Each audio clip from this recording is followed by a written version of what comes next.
All right. Hey guys, Faraday here. So we're here with Connor, and this is the third attempt to try to get this live stream working, but we're here now. We're good. And today we're going to talk about the far right, and we're going to talk about what's been going on with the far right. There's a lot of news coming out of the far right. We've got terrorist cells being having their leaders doxxed. We've had people from the Trump administration going on news, and is Jack Posobiec actually, is he in the administration? I don't know if he is, but I have um, to Google. also I think you're wait, where's that audio coming from? That's on my end. And then also, I wanted to kind of go back in time a little bit and talk about the canceling of the paleocons, which is kind of not really relevant to today's discourse, but kind of interesting. How you doing, man? It's been a while since we talked. I'm doing awesome, bud. And then, like I mentioned just a few minutes ago, there was also kind of like the interesting dynamic between like the libertarian Boogaloo boys and the three percenters versus the anarcho-communists and protesters in Portland and Seattle, and just kind of calling out some hypocrisy there. And then the paleocon stuff. I know that since being kicked off of YouTube, a lot of people are not paying as much attention to distant right figures, but that battle is still very much raging, in other places like BitChute, and there are still token figures on YouTube who still have a large audience. So, as much as the paleocon thing might not be everybody's forte, I think it's like super, super important to what's going on inside the dissident right. Yeah, I think I've been saying that ever since Nick had his little groyper thing, which I thought I didn't really understand the paleocon thing. The more I think about it, the more and more I think about it, where I was at back then in my politics is that basically was a paleocon verging on white nationalism. Like I had went past liberalism and progressivism. I had went past like fucking, conservatism, and I was in this like weird libertarian paleocon space, about to take the plunge. And I think it is important to talk about that, because it's this weird like radicalizing ground, but it's also this place where I guess like dissenters and dissidents have always kind of congregated within the right wing into like an area that's acceptable. I know Spencer's talked about this a lot. This is why I think Spencer hates paleoconservatism and he hates Nick Fuentes so much, is because he sees it as like this. It's like a half measure. It's like this watered down attempt at some weird sort of civic nationalism, whenever all the paleocons have read all the literature and they've seen all the facts and they know like what the truth is, right? And the truth is it's Western civilization, it's white civilization, it's, we have these people that are trying to destroy us and subvert us, like that really all is wrapped up inside of paleoconservatism. But it takes all the energy out of like really getting, I don't know, edgy about those issues. Yeah, and I guess that's really like the funny thing for me too, because I was so used to listening to like alt-right or distant right people in general. I just kind of assumed that those were all dog whistles, because there's always this wink and this nod, right? Like, I mean, sometimes literally a wink and a nod on a video stream while talking about controversial subjects. That, and they can always hide behind the meme, basically. Like they can always say like either the cookies question, or other like memes that reference like the Holocaust or the Jewish question or something like that. They can always be like, oh well, I was just memeing. So I always assumed that they weren't memeing. I assumed Mm-hmm. that they were shit, and that they were basically just trying to salute their fascist fellow travelers while still moving in the same direction. But then that's also where like sometimes I'll see a stream or a clip where figures such as Nick Fuentes will talk about like political pragmatism and what's actually achievable, and then I actually wonder like what information am I missing to differentiate these factions further, because to me there seems like a lot of overlap in ideology and a lot of overlap in goal. Yeah. Well, what is your interaction? So like my interactions with paleocons. I mean, after I made my Nick Fuentes videos, um, I got a whole bunch of them, and they were all like, "We're paleocons. We're paleocons. We're not wignats. We're not conservatives. We're not libertarians. We're paleocons." And I was like, at the time, I was like, I don't really think there's a difference here. I think you guys are just like gaslighting me. But what is your interactions with those types been? Have you found that they're honest? No, super similar. Like I would say the attacks are they're not even along anything substantive. It's like, oh, you need to research more. And that's like, okay, well, here's all my research. Do you have research that I could look? And then some Right. of that research like even confirms my original bias. I actually like I asked an right guy. I was, basically who was defending Fuentes and kind of taking offense at, the F word. I was kind of like, oh well, share your favorite clips with me. Share, your favorite clip, and share with me your most enlightening clip. And his favorite clip was Nick Fuentes calling Haitians like saying that they ate mud. That was his favorite clip. And then his most enlightening clip was the TikTok clip where he's talking to a bunch of TikTokers. I think it's like Fatty or something like that. It's like some Texan guy, and basically in that he's doing all of the dog whistles. Then an actual Wignat shows up on stream, and then Nick Fuentes kind of tries to like calm him down and say like, "Hey, buddy, like your optics are terrible. You're not going to be able to achieve what you want to achieve. Maybe you need to chill the fuck out." Mm-hmm. He never took any issue with the F word or the advocacy of it or anything like that. It was more of a question of like optics than actual like I don't know, ideology. So that's kind of where I don't know, man. Like I guess I'm also in that center there where I'm trying to unmuddy the waters, and they almost make it purposefully difficult. Yeah, well, I just think that someone like in Nick's position is dishonest, right? Now, some people have said, well, he's not a white man. Like, I might accept that Nick's honest about the fact that he has like this demographic realism, right? This we're going to like allow a certain amount, or we're going to accept it, but yet we're still gonna.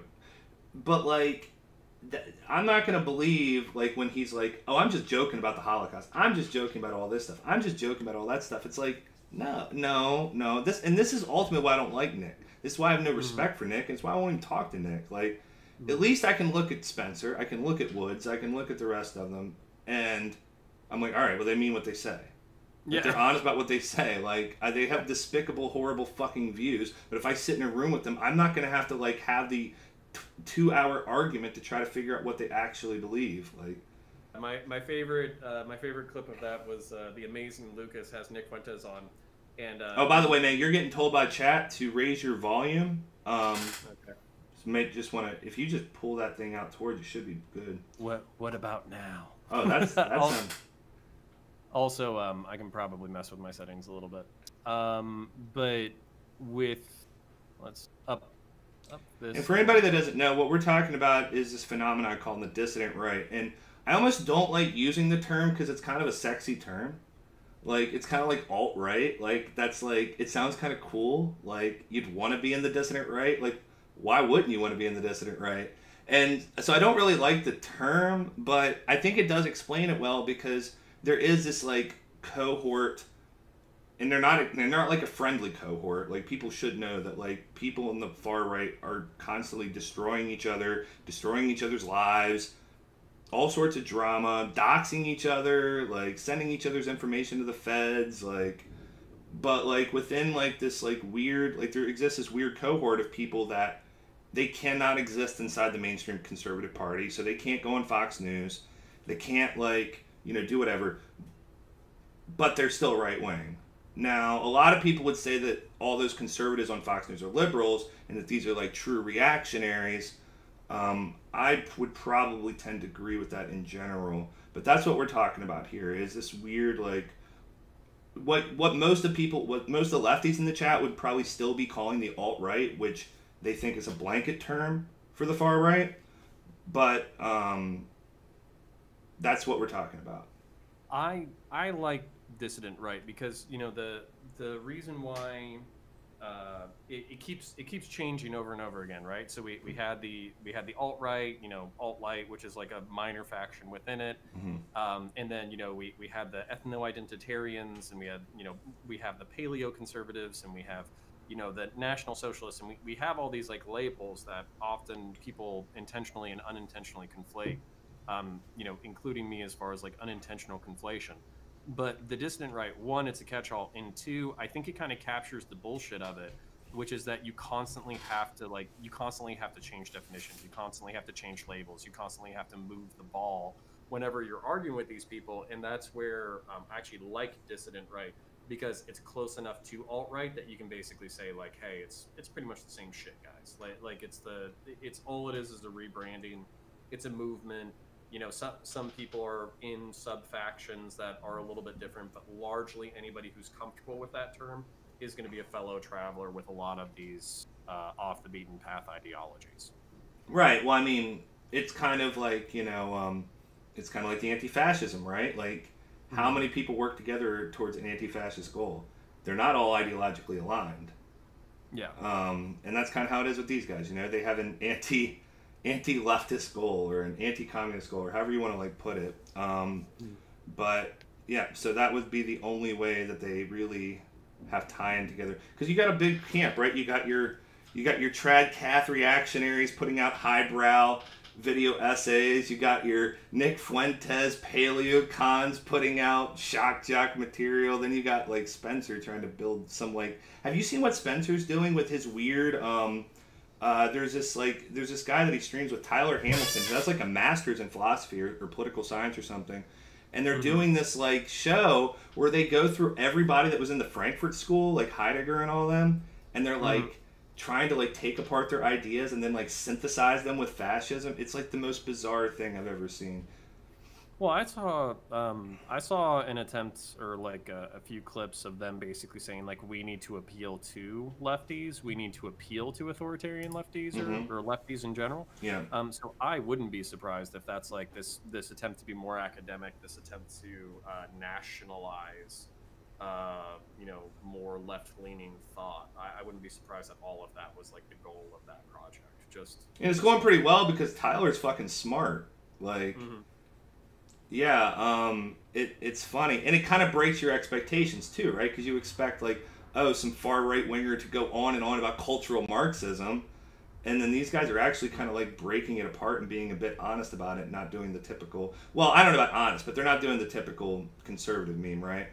Um, so I've noticed that trend, but I think you're right. I think that is like an attempt to push towards the far left because you'll see this with Woods and Spencer specifically, right? Like trying to like I talked to Keith Woods once and he was like, "Oh, I'm not right wing. I'm a socialist." And I'm like, "You're a socialist?" He's like, "Yeah." He's like, "It's just all these lefty progressives who are actually they're not." And maybe you could help us explain this. And I know that anyone who's watched Vosh has heard this before, but I almost feel like you might be able to help explain it to us. Is this idea that lefties are water carriers for the neoliberal hegemony, and that's why they are, supporting like LGBT rights and all this stuff. Like that's why the corporations support all these things because this is like these communists, these anarchists. They're really just radical. They're just rad libs, and Keith and them, they're the true socialists, right?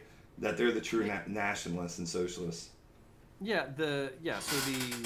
So for me that my read on it is basically that if you went to Vosh and you were like, hey, we can either achieve all capitalist goals or not all capitalist, all progressive goals tomorrow, but you're going to have to make concessions on the economics. Vosh would probably sign up for that. And then if they were like, we can achieve all the economic goals, but you're going to have to give up all your progressive goals, he wouldn't be for that. No. So it's a question of priority, at least, or in potentially a point of hypocrisy, at least for those kind of I don't know, whatever you want to call them, dissident right, national socialist philosophers or whatever, that the left, the hard left, is willing to concede economics but not willing to concede social issues, and so the one of the things that they also point out, which was actually interesting, because I watched the Cultured Thug and Keith Woods conversation or debate, is they actually saw China, and I've heard this meme over and over again, where China is actually the real culmination of their goals. So it's authoritarian. It tells the market what to do when it needs it to. It nationalizes things when it needs it to. It privatizes things when it needs it to. And that's kind of like the National Socialist dream, is not to completely fall into Marxist theory and collapse. It's actually to have like this more pragmatic perspective when it comes to the economy. Of course, they don't mention like the authoritarianism or like the ethnic purges or any of the the secret police or any of that kind of stuff. But that's when I hear Keith Woods and Cultured Thug jerking off authoritarian communist China, and then I hear Nick Fuentes doing the same thing. to me, it's kind of like it's hard for me to really differentiate those factions when they're pushing in the same direction. It like super hard for me to even give a fuck if there's distinctions between them if they both share the same pro-authoritarian perspective. Hey, buddy, whatever gets me my trad wife from the wheat fields, I'm all for it. Okay, Yeah. I'm here for it. All right. Yeah. Yeah, like yeah, At least 100,000 people are there for it. it's a So bill of false goods to not like mention all that shit, right? And I find it so ironic because all of these fucking little teenagers and shit buying into this, all these like dudes buying into this stuff, motherfucker, you enjoy the modern world, like. yeah. Okay, let's see you in like this like fascist state where they're coming and grabbing you out of your house. You think cancel culture on the left is bad? Like what the fuck? Like, so I don't know. I do find it. I just feel like it's like they can have a lot of big talk, but then it's like what are you actually asking for? And it And won't matter because they're in power in this fantasy. yeah, That's why it doesn't matter because they support the state and it's their secret police and it's their social tradition that's being enforced and it's their culture that's being enforced on everybody else. right. So it doesn't matter, and that's where I feel like I constantly like bring up this like kindergarten level empathy to try to break through to some of these people, and they're like, I don't give a fuck. So you almost have this like kindergarten level of like American socialization that they completely ignore, and that's really frustrating because if you can't socialize a 32-year-old to not be a piece of shit and to consider the empathetic position of another human being, and they basically they see that as weaponized empathy. When you try to make them empathize with somebody who's in their out group, you're weaponizing empathy to try to diffuse their movement. Therefore, you are also a combatant against them and deserving of the fate that awaits anybody who stands up to authoritarians. Now, a lot of people, they might just see that as like blind hatred, right? They might not quite understand how someone logically got to that path. But why is it the fascists see themselves like that? Well, it's actually incredibly easy and like it's actually fairly straightforward. One of the things that I wanted to bring up to Bosch is he's kind of like, oh, all these Nazis are mentally ill, and like to them. Well, you know where that comes from, right? That comes from like I think it is Heidegger. They tried to create this theory. This is what a lot of people believe, that fascism is like a mental illness and it's expression of this like these like social tendencies inside of you, sexual repression. Like I think it's kind of nonsense, but. Yeah, and the reason why I'm skeptical is because it actually like it kicks back to like a really old way of thinking, which is basically tribal thinking. Mm-hmm. So it's ethnocorporatism. It's believing that people are not the individual is not important. The tribe is more important because without the tribe, then there would be no individual. So the tribe's health has to come before the individual's health. That's step number one. Step number two is that we are in a world of competing tribes. So it's either, compete or be made irrelevant through competition. And, Europeans in their worldview are the only people who have a cooperative model as far as it comes to like global politics or ethnic in-group, out-group identity. So this game, civic nationalism, and also considering, I don't know, other human beings as full human beings, is in the view of a fascist, it's naivete. It's your enemy using your own empathy against you in order to get you to not defend your people as hard as they could. Yeah. So fascism is actually incredibly simple, where the individuals that you're dealing with, like, could you deal with an individual on an individual basis who's from a different tribal group? Of course. But at the same time, should you put that individual's health and well-being in front of or on par with anybody who's in your in-group? And from a fascist perspective, the clear answer is no. It's tribal competition.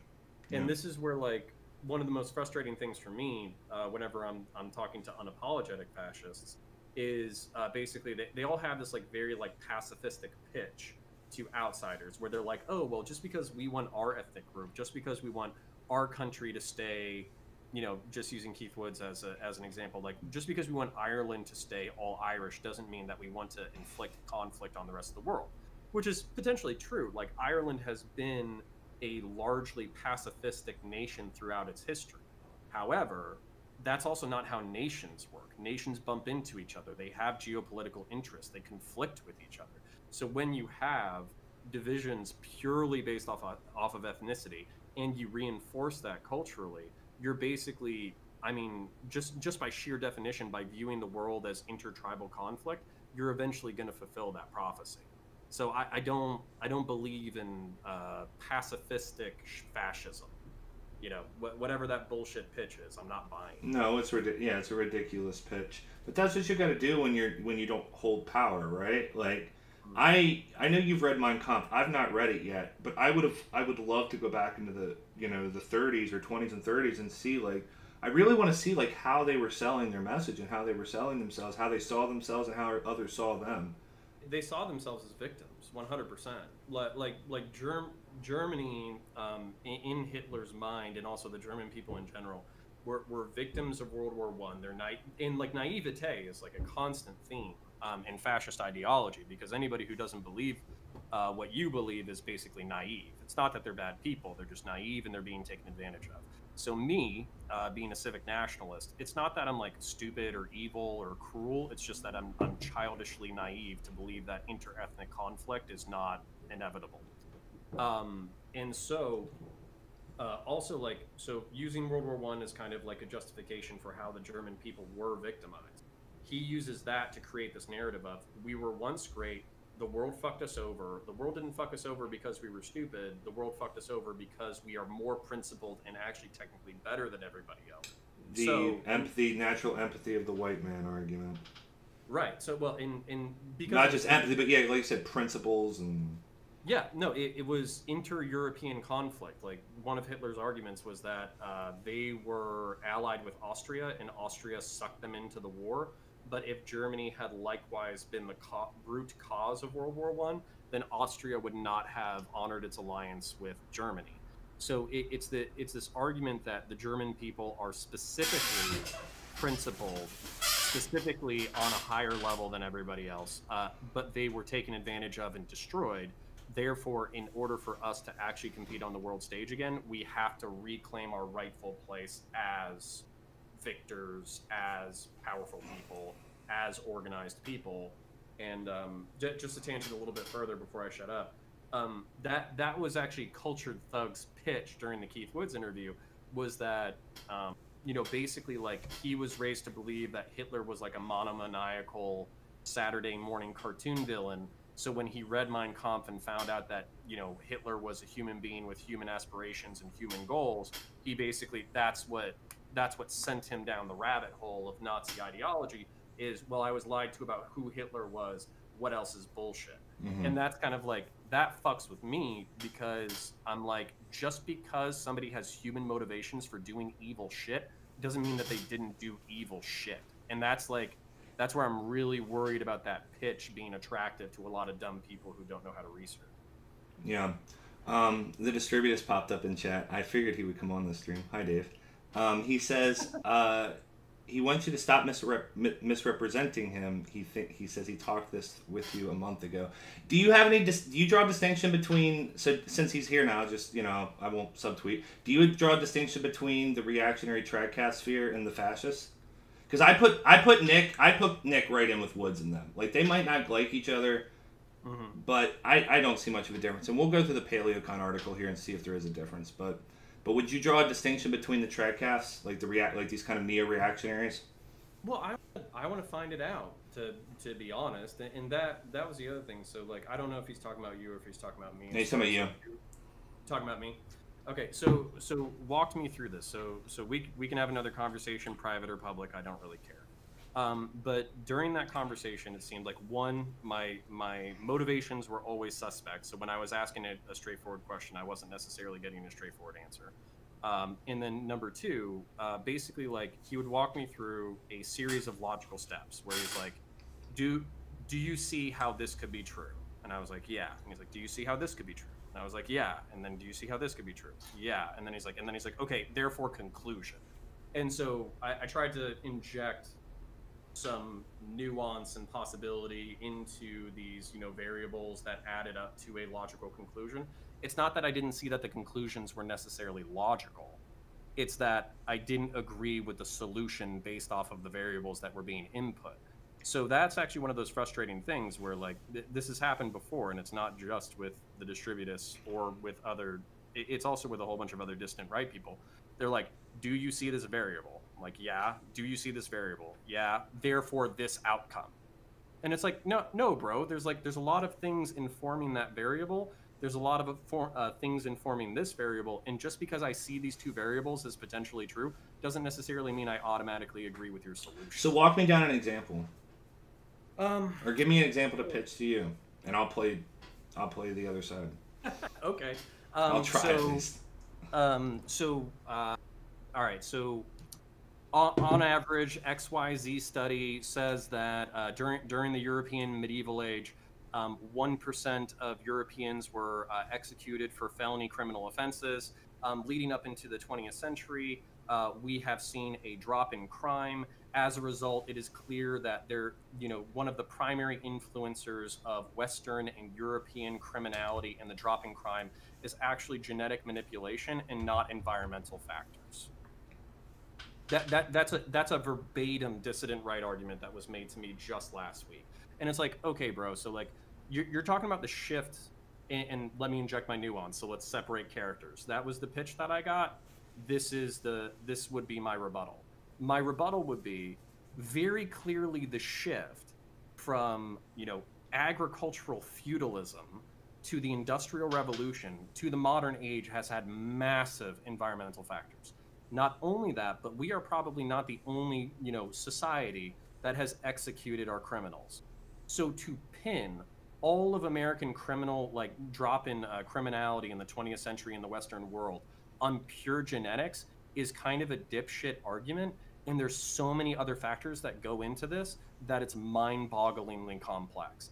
But because I try to inject other outside variables into this one very simple formula, I'm just a dipshit naive person who doesn't believe in the realities of demographics and the realities of race. And that's what's frustrating to me. And I'll shut up in a second because I know I've been ranting. Mm-hmm. But that's what's frustrating to me is just because I see your logic doesn't mean that that's the only variable that matters. And it doesn't mean that that's the solution or should necessarily guide us to the solution that you're proposing. Yeah, that's kind of how I feel, and sometimes when I talk to some of these people. The Seven wants you to talk to Dave. I would bring Dave on if he wanted to, but that's up to Connor. Okay. Well, you know what? I kind of want to go through this article because I'm really interested, and now we've got a Paleocon in the chat, so we can actually go through it with him, or he can help. He can teach us paleoconservatism because I really don't. I don't understand it. Oh, and if he's asking if I'm accusing him of being a fascist specifically, then the answer is no. It's a question of Nick specifically. So to my knowledge, if Dave is the name of the distributist, at least as far as I know, he doesn't make fucking memes about Adolf Hitler or authoritarianism being the correct. No, I mean the sense I get from the Tradcast, and I've said this, I'm they kind of just remind me of Amish people. They remind me of Amish people that read political theory. I don't know how else to explain it than that. They're traditionalists. They want to have their Catholic society. They are anti-Enlightenment values, which is not going to go over well with the rest of the country or the globe. So I mean, I've talked to Dave before and asked, why don't you guys just go get a land trust? Just go get a land trust, start your thing, and you have your religious society. But the counter argument is that would basically be infeasible or foolish without outside political power. Okay. I don't know. The only reason why I'm saying I don't know is because it's nobody fucks with the Amish. So that's what I thought, but is there attempts at mass immigration into Amish areas? Well, I'm still in a conversation with him to figure out what he means. So to go through this article here, I know, and by the way, guys, this stream's all over the place, so don't expect a super. You're not getting educational material here, okay? We just felt like doing a stream. So I wanted to go through because they've been talking about all the canceling stuff, and this kind of just came up on the radar. I heard Spencer talking about it on his podcast, And Spencer's always bringing up William F. Buckley, which anybody that is in chat that hasn't watched William F. Buckley's stuff from the 60s, recommend go watching his show. The debates that he used to have on there. It's very interesting because it's like perfect foreshadowing for today. So I've been watching a lot of that stuff, and I came across like this, how all the paleocons got kicked out of the conservative movement. And so I looked into it, and I found this article by David Frum that he wrote all the way back in 2003. And it starts off saying, I respect and admire the French, who have been a far greater nation than we shall ever be. That is, if greatness means anything loftier than money and bombs. And so, I think like a lot of the article goes on to talk about like their frustration with the paleocons' isolationism during the Iraq War. Isn't it crazy how much of our fucking politics got shaped by that fucking war? Oh, dude, I knew, like, the day 9/11 happened, even though I was in middle school, I was like, this is just going to set the tone for the next, like, 30 years easily. But, yeah. Like, that was our, I was born, in the late 80s. Like, that, to me, that was, like, our version of Pearl Harbor. Like, we just knew it was going to be fucking massive. It's very symbolic, too, huh? Yeah. It's like the ringing in of a dark age. Yeah. Well, and that was the intent too. Like you can go back and read like Osama bin Laden. He basically says like the whole point of this is to strike at the symbols of like globalist capitalist America, get them into a whole bunch of wars in the Middle East, bankrupt them, and collapse them. He basically thought that he was going to be able to smash the United States the same way like the Soviet Union had collapsed by like constant invasions and constant empire. He thought that was going to happen to the United States, which is still entirely possible. But he's not obviously going to live to see that day. Yeah.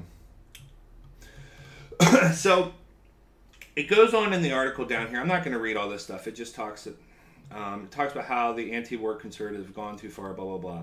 But down here it starts to talk about, the reasons that these are the arguments that the conservatives are making against the paleocons. The first one says common cause. The websites of the anti-war conservatives approvingly cite and link to the writings of John Pilger, Robert Fisk, Noam Chomsky, ooh, holy fuck, Ted Rall, Gore Vidal. I like how they add Gore Vidal in there because like that's actually really just one of Buckley's rivals, and so they just include him because just like Buckley hates him.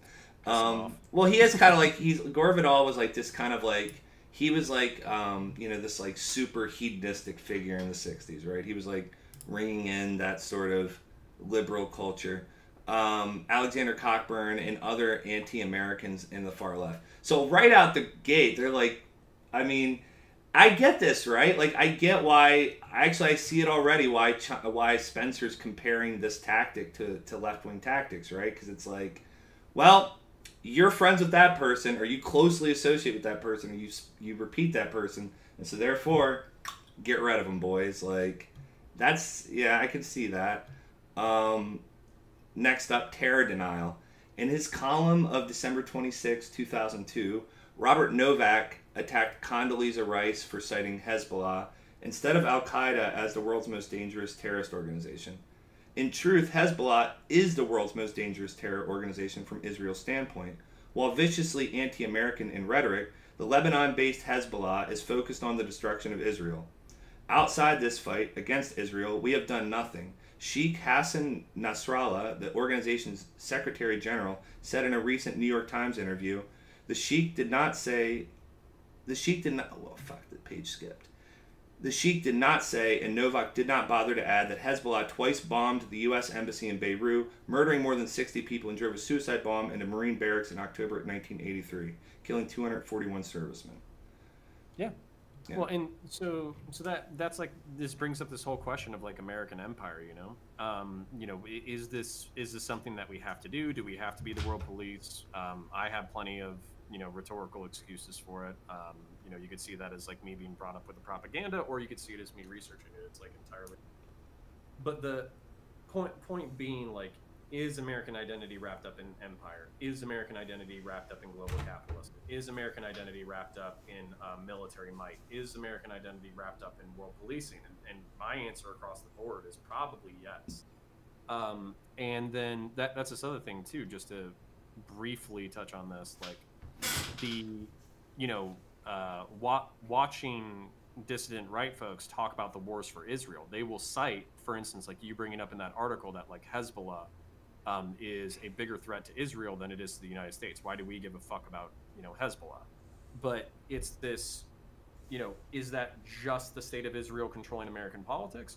Or is that American politicians using Israel and using Saudi Arabia as geopolitical leverage to be involved in the region for all of our own mutual benefit? So obviously, like, the Saudi kingdom has benefited from us basically taking on Iran as their chief rival. They've benefited from us financially. They've benefited from us technologically. They've benefited from us militarily. Same thing with Israel. Like, it's so much more complex. So to pretend that any one faction is pulling the strings geopolitically is kind of fucking insane. Yeah, well, but and then that's why you point to these like little examples, right? You like try to like cherry pick out these little examples out of context and then try to wrap that up to explain like this big meta narrative about who controls the U.S. Okay. Like, concede a portion of the narrative if you wanted to be like, yes, like Israel has an outsized influence in United States politics. Okay, but let's also analyze Saudi Arabia. Let's analyze the United States' role and interests in the region. Like, we have to bring it back to like a more comprehensive analysis than just, oh, these people control us and that's it. Sure. Well, yeah, but once you get into the comprehensive analysis, you start criticizing capitalism, right? Oh no. and then it turns out that it's not just Jewish people. Well, and that's the other thing too. It's like what is it? Somebody said this to me in like my very first debate. They were like, if you think rich people are screwing you over, then you become a leftist. If you think Jewish people are screwing you over, you become a far right winger. So it's like, who is screwing you is one of like the biggest political questions that motivates your factional allegiance. Yeah. Yep, for sure. The next accusation, I love these, are accusations. Espousing defeatism. Here is Robert Novak again, this time on September 17th, 2001, predicting that any campaign in Afghanistan would be a futile slaughter. The CIA, in its present state, is viewed by its Capitol Hill overseers as... I love this. The CIA in its present state, is viewed by its Capitol Hill overseers as incapable of targeting bin Laden. That leads to an irresistible impulse to satisfy Americans by pulverizing Afghanistan. And here is Patrick Buchanan, that same day, gloomily asserting that the United States would be as baffled by Osama bin Laden as the British Empire was by George Washington. We remain unrivaled in material wealth and military dominance, but these are no longer the components of might. Our instinct is the strong man's impulse, hit back harder. But like British lobsterbacks dropped in a colonial wilderness, we don't know this battle, and the weapons within our reach are blunt. Damn, based, Pat Buchanan, JK. But no, I can see why they weren't happy about that. Well, and that brings up this argument too. It's like, a lot of the technological advances have been turned against us. So if you're talking about the advent of drone technology, signals intelligence, communications monitoring, the NSA, computer algorithms, the war on terror legislation, I'm sympathetic to this narrative where it's like, on one hand, like, do I think we should have killed bin Laden and we were within our rights to do so? Absolutely. But at the same time, like, this machine is now coming home to roost. Yeah. This anti-terror machine is basically now going to be used against us because we helped its development. I can't believe that the conservatives didn't see it all coming, to be honest with you. And why is that? Like, why?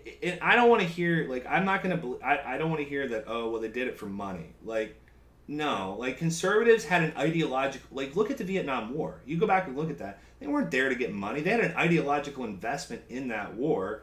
And I don't want to, like, conflate wars, right? But, like, you would have thought that, like, they would have stopped and thought that this empire building was just going to be the death of the fucking America.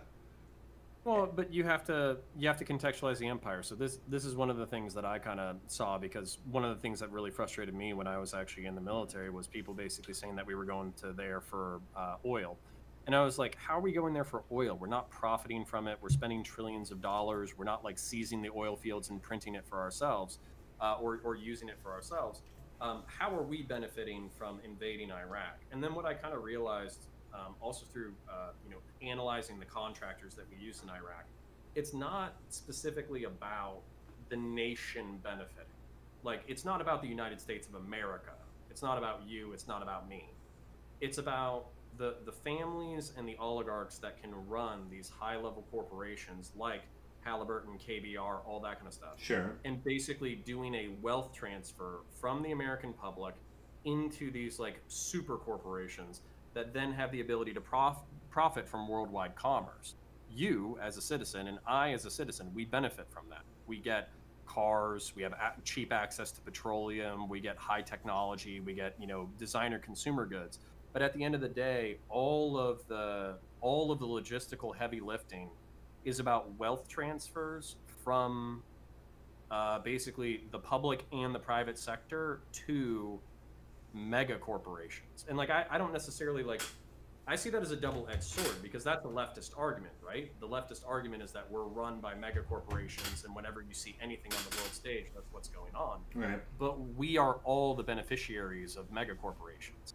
The fact that like I am talking to you through the fucking internet, on social media, like we are interacting with mega corporations that are giving us benefits while also doing some nefarious shit. Yeah.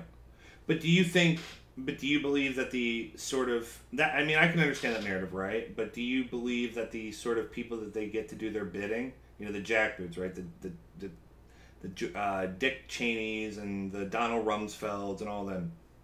Mm-hmm. Do you think that's a completely advantageous point for them, or do you think there's an ideological bent there? Because I tend to side towards they're ideologically motivated. It's both. Of course, it's both. Like that, that's what's so frustrating for me about like whenever somebody is like, oh well, it's pure ideology, or oh, it's pure material motivation. What are you motivated by? What am I motivated It's hard by? to unwrap it, right? Yeah, no, I'm ideologically motivated. I want to advance the politics that I see most beneficial for the world. If I was also compensated for my time and I was able to do it independently, yeah, I would see that as incredibly advantageous, and I would probably double or triple down on the ideology that allowed me to be independent, financially. So that's kind of where, we have these bad actors, like, going beach ball theory all over the place here. The reason why people talk shit about Dave Rubin is not because he's a political advocate who's reaping financial benefit. Almost all political advocates are reaping financial benefit. It's because he doesn't actually believe the shit he's saying, or he doesn't understand the shit he's saying. That's why people pick on him. So is it material motivation, or is it ideological motivation? For most people, it's both. Yeah. Yeah, and that's a really good point to kind of like, I've never asked myself the question, but it's a good point, because anytime you get into an endeavor, right? Anytime, and your beliefs are involved, and then also, there's monetary, investment or gain involved, that's always, like, there's no way you can unwrap it. There's no way you can unwrap your motives, your desires. It's just too intertwined. I joined the military because I love the United States of America. I also got paid, and I got the GI Bill. Right. And then Mm-hmm. Mm-hmm. Oh, I was just going to say, I became a cop because I wanted to serve my community. But I also got really cool training, and I almost made a living wage. Right. You can't, there's no separation. Well, I guess what's even more complicated is that it confuses the person, right? So, like, a person would even allow them, like, they're not even going to be able to realize that, how that's influencing them. They'll couch all their ideological motivations, or they'll couch all their material motivations in their ideological motivations. Yeah. I guess that goes for anybody, right? Yeah. Yeah. No, I didn't join the military because I wanted the GI Bill. I joined it because I'm a true American patriot. Right. Well, yeah, but that's always what you're going to say, though, right? When someone asks you, and that's what you're going to believe in If you're full of yourself. shit, yeah. But you don't even have. But to be full of shit doesn't mean you have to know that you're full of shit. True. You know, like you might be like, yeah, I did this for because I became a cop because I want to serve the community and I want to do this and I want to do that, and it's like, well, I don't know, you just like being a cop, like that's why you did it. You like the uniform, but you can't tell yourself that because it's too honest. Yeah, I want to be a cop because I want to, I want cool training and I want cool stories. Yeah. Not be and it's not like it would be completely honest to say that you're doing it just for that, right? Like those beliefs are a part of it, but that's always when people, and it's almost that's like what's socially acceptable to say, right? Like if someone walked up to you and was like, oh, why'd you start this business that's like feeding the homeless and you're making like all this crazy money, and then you're like, oh, I just wanted to make some money. Yeah. Like who would like? I love money. Yeah, so it's just it. interesting that like there's almost like a pressure for people to like lean on their ideology as their reason for why they do things. Always. That's just I guess that just comes with self-awareness and a bit of honesty, right? Yeah. The next one, excuse making. So on September 30th, 2002, Pat Buchanan offered this explanation of 9/11 during a debate with Chris Matthews Hardball. 9/11 was a direct consequence of the United States meddling in an area of the world where we do not belong and where we are not wanted. We were attacked because we are on Saudi sacred soil, and we are so-called repressing the Iraqis, and we're supporting Israel and all the rest of it. Okay, there's a lot in that. So why are they framing that as excuse making? Okay, so because he's basically saying that it's our fault that 3,000 civilians were butchered on live television in front of the entire country. That's what's going on. So let's just go ahead. Let's hypothetically, let's just concede the argument. Osama bin Laden was motivated because United States soldiers were on Saudi soil, and that's an affront to him religiously and personally and politically. Sure. That was part of his motivations for the 9/11 attacks. We are being attacked because we keep interfering in a geopolitical part that is in nowhere near close to us physically. All right, so let's concede that part of the argument. Okay, what about the oil? What about capitalistic interest? What about the mega corporations that do run our world? What about the keeping oil tankers and regular shipping, transnational shipping routes open? What about so for instance, I go into my local grocery store and I have fresh produce from Chile. You know what I'm saying? Like that doesn't make it to my grocery store randomly. There's an entire massive logistical operation that is largely unseen to the American public that is supported through these global mega corporations. So you can see them as malevolent. You can see them as evil because of the environmental consequences that they impose. You can see them as evil because of the economic secondary and tertiary consequences that they cause. You can see them as evil because of the wars that are fought in their name under the guise of patriotism but are really economics. But you and I, in the entire developed world, benefit from the efforts of these mega corporations. So how do you untie yourself ethically and morally from the evil that's done in their name? Mm-hmm. And I don't have a good answer for that. Yeah. Patrick Buchanan's answer is don't do it. But that doesn't put groceries on the shelves. That doesn't keep oil flowing. That doesn't keep the American hegemon. Well, that's what disturbs me sometimes about all this stuff, right? They talk about exploiting the global South, and I'll have to have someone come on and talk about this. But I'm stuck at this point where it's people talk about exploiting the global South, and then I think you have your society because of the global South. You have your society because of all this exploitation. Unless you've got some plan to somehow now cheaply produce all this stuff, we're all going to take a set, and we're going to have to take a setback once the climate change hits. It's going to we're not going to have a choice to do it. Let's be leftists real quick. We have a solution, and the solution is an abolishment of the commodity form. The abolishment of the bourgeoisie as a class, and the ownership of the means of production of the proletariat. There's our solution against exploitation. But then what does that become? that becomes more authoritarian regimes that murder people and look after an oligarchical self-interest. Well, even if it doesn't become that, everybody's going to take a standard of living. They're going to take a fucking hit in their standard of living, and I mean everybody. Like, how? Why are you not willing to take a hit for your standard of living for the global proletariat? You fucking capitalist pig. I mean, I don't know. I think about it, and I guess like I would be willing to take the hit, but it is kind of hard to. It is hard like to say like, oh, we'll just give it up. We'll just give up this like power, and we'll give up this comfortability, and we'll give up this security. Like, I don't, that's turn like off your air conditioning. Yeah, that would be kind of a, maybe it wouldn't be. Maybe we'd be just living in luxury but I can't imagine it because all this luxury that we're currently having is on the back of like billions of people. Yeah. So, and that's where, for people who have like, I've studied economics at least from like a traditionalist Western capitalist perspective. The math just doesn't work, for leftism. And it's not that like it's not that I'm not sympathetic or not that I don't want a better world.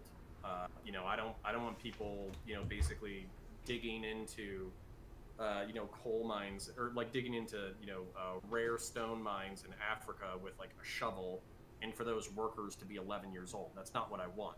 Mm-hmm. But at the same time, like how do we leverage economics and ethics into a way that's plausible, that doesn't devolve into authoritarian, murderous bullshit? Yeah, I need to get an economist on to talk about it. I'm just going to read the chat real fast. Trevkin says, I'm soft left, Matthew. Matthew, I'm skeptical. Trevkin, you actually do vote with dollars. Libertarians overplay this market choice because of marketing manipulate. That might have been. They're having a conversation. Dave says, I'll actually be right back. Okay. Distributor says he would come on, but he's holding the baby. That's okay, Dave. You can come on another time. I'd love to do something official later on. Yeah, we could set something up. I'll be right back. Okay.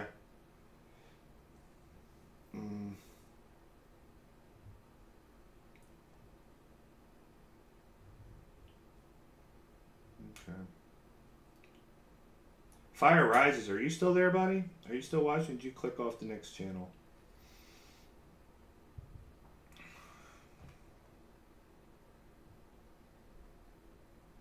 Talk about Molyneux getting banned.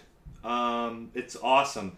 I probably don't have the deplatforming opinion that a lot of you have.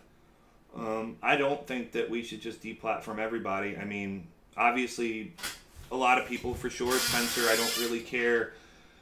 Molyneux, for sure.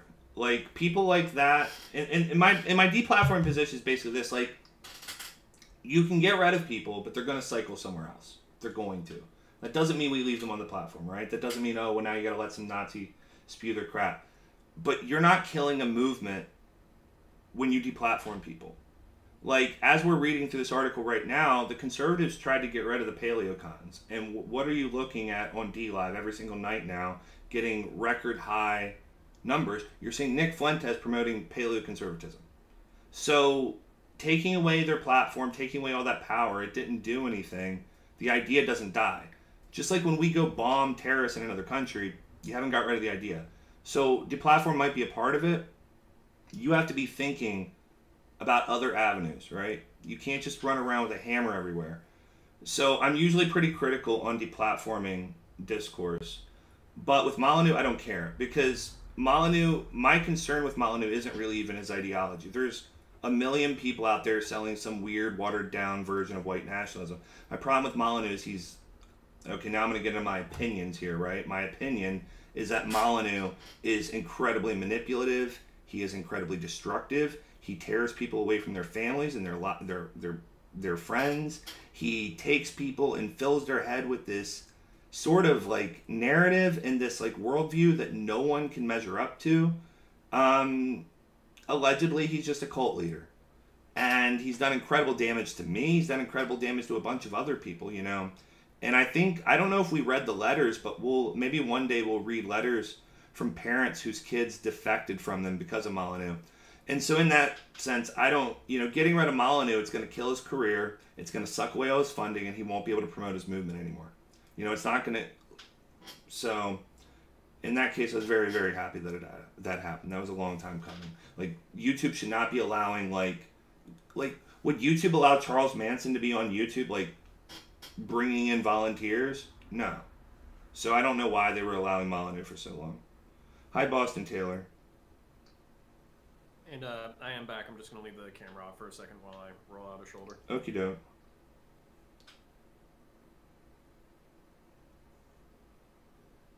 Hello, Boston Taylor. Oh, I already said hi to Boston.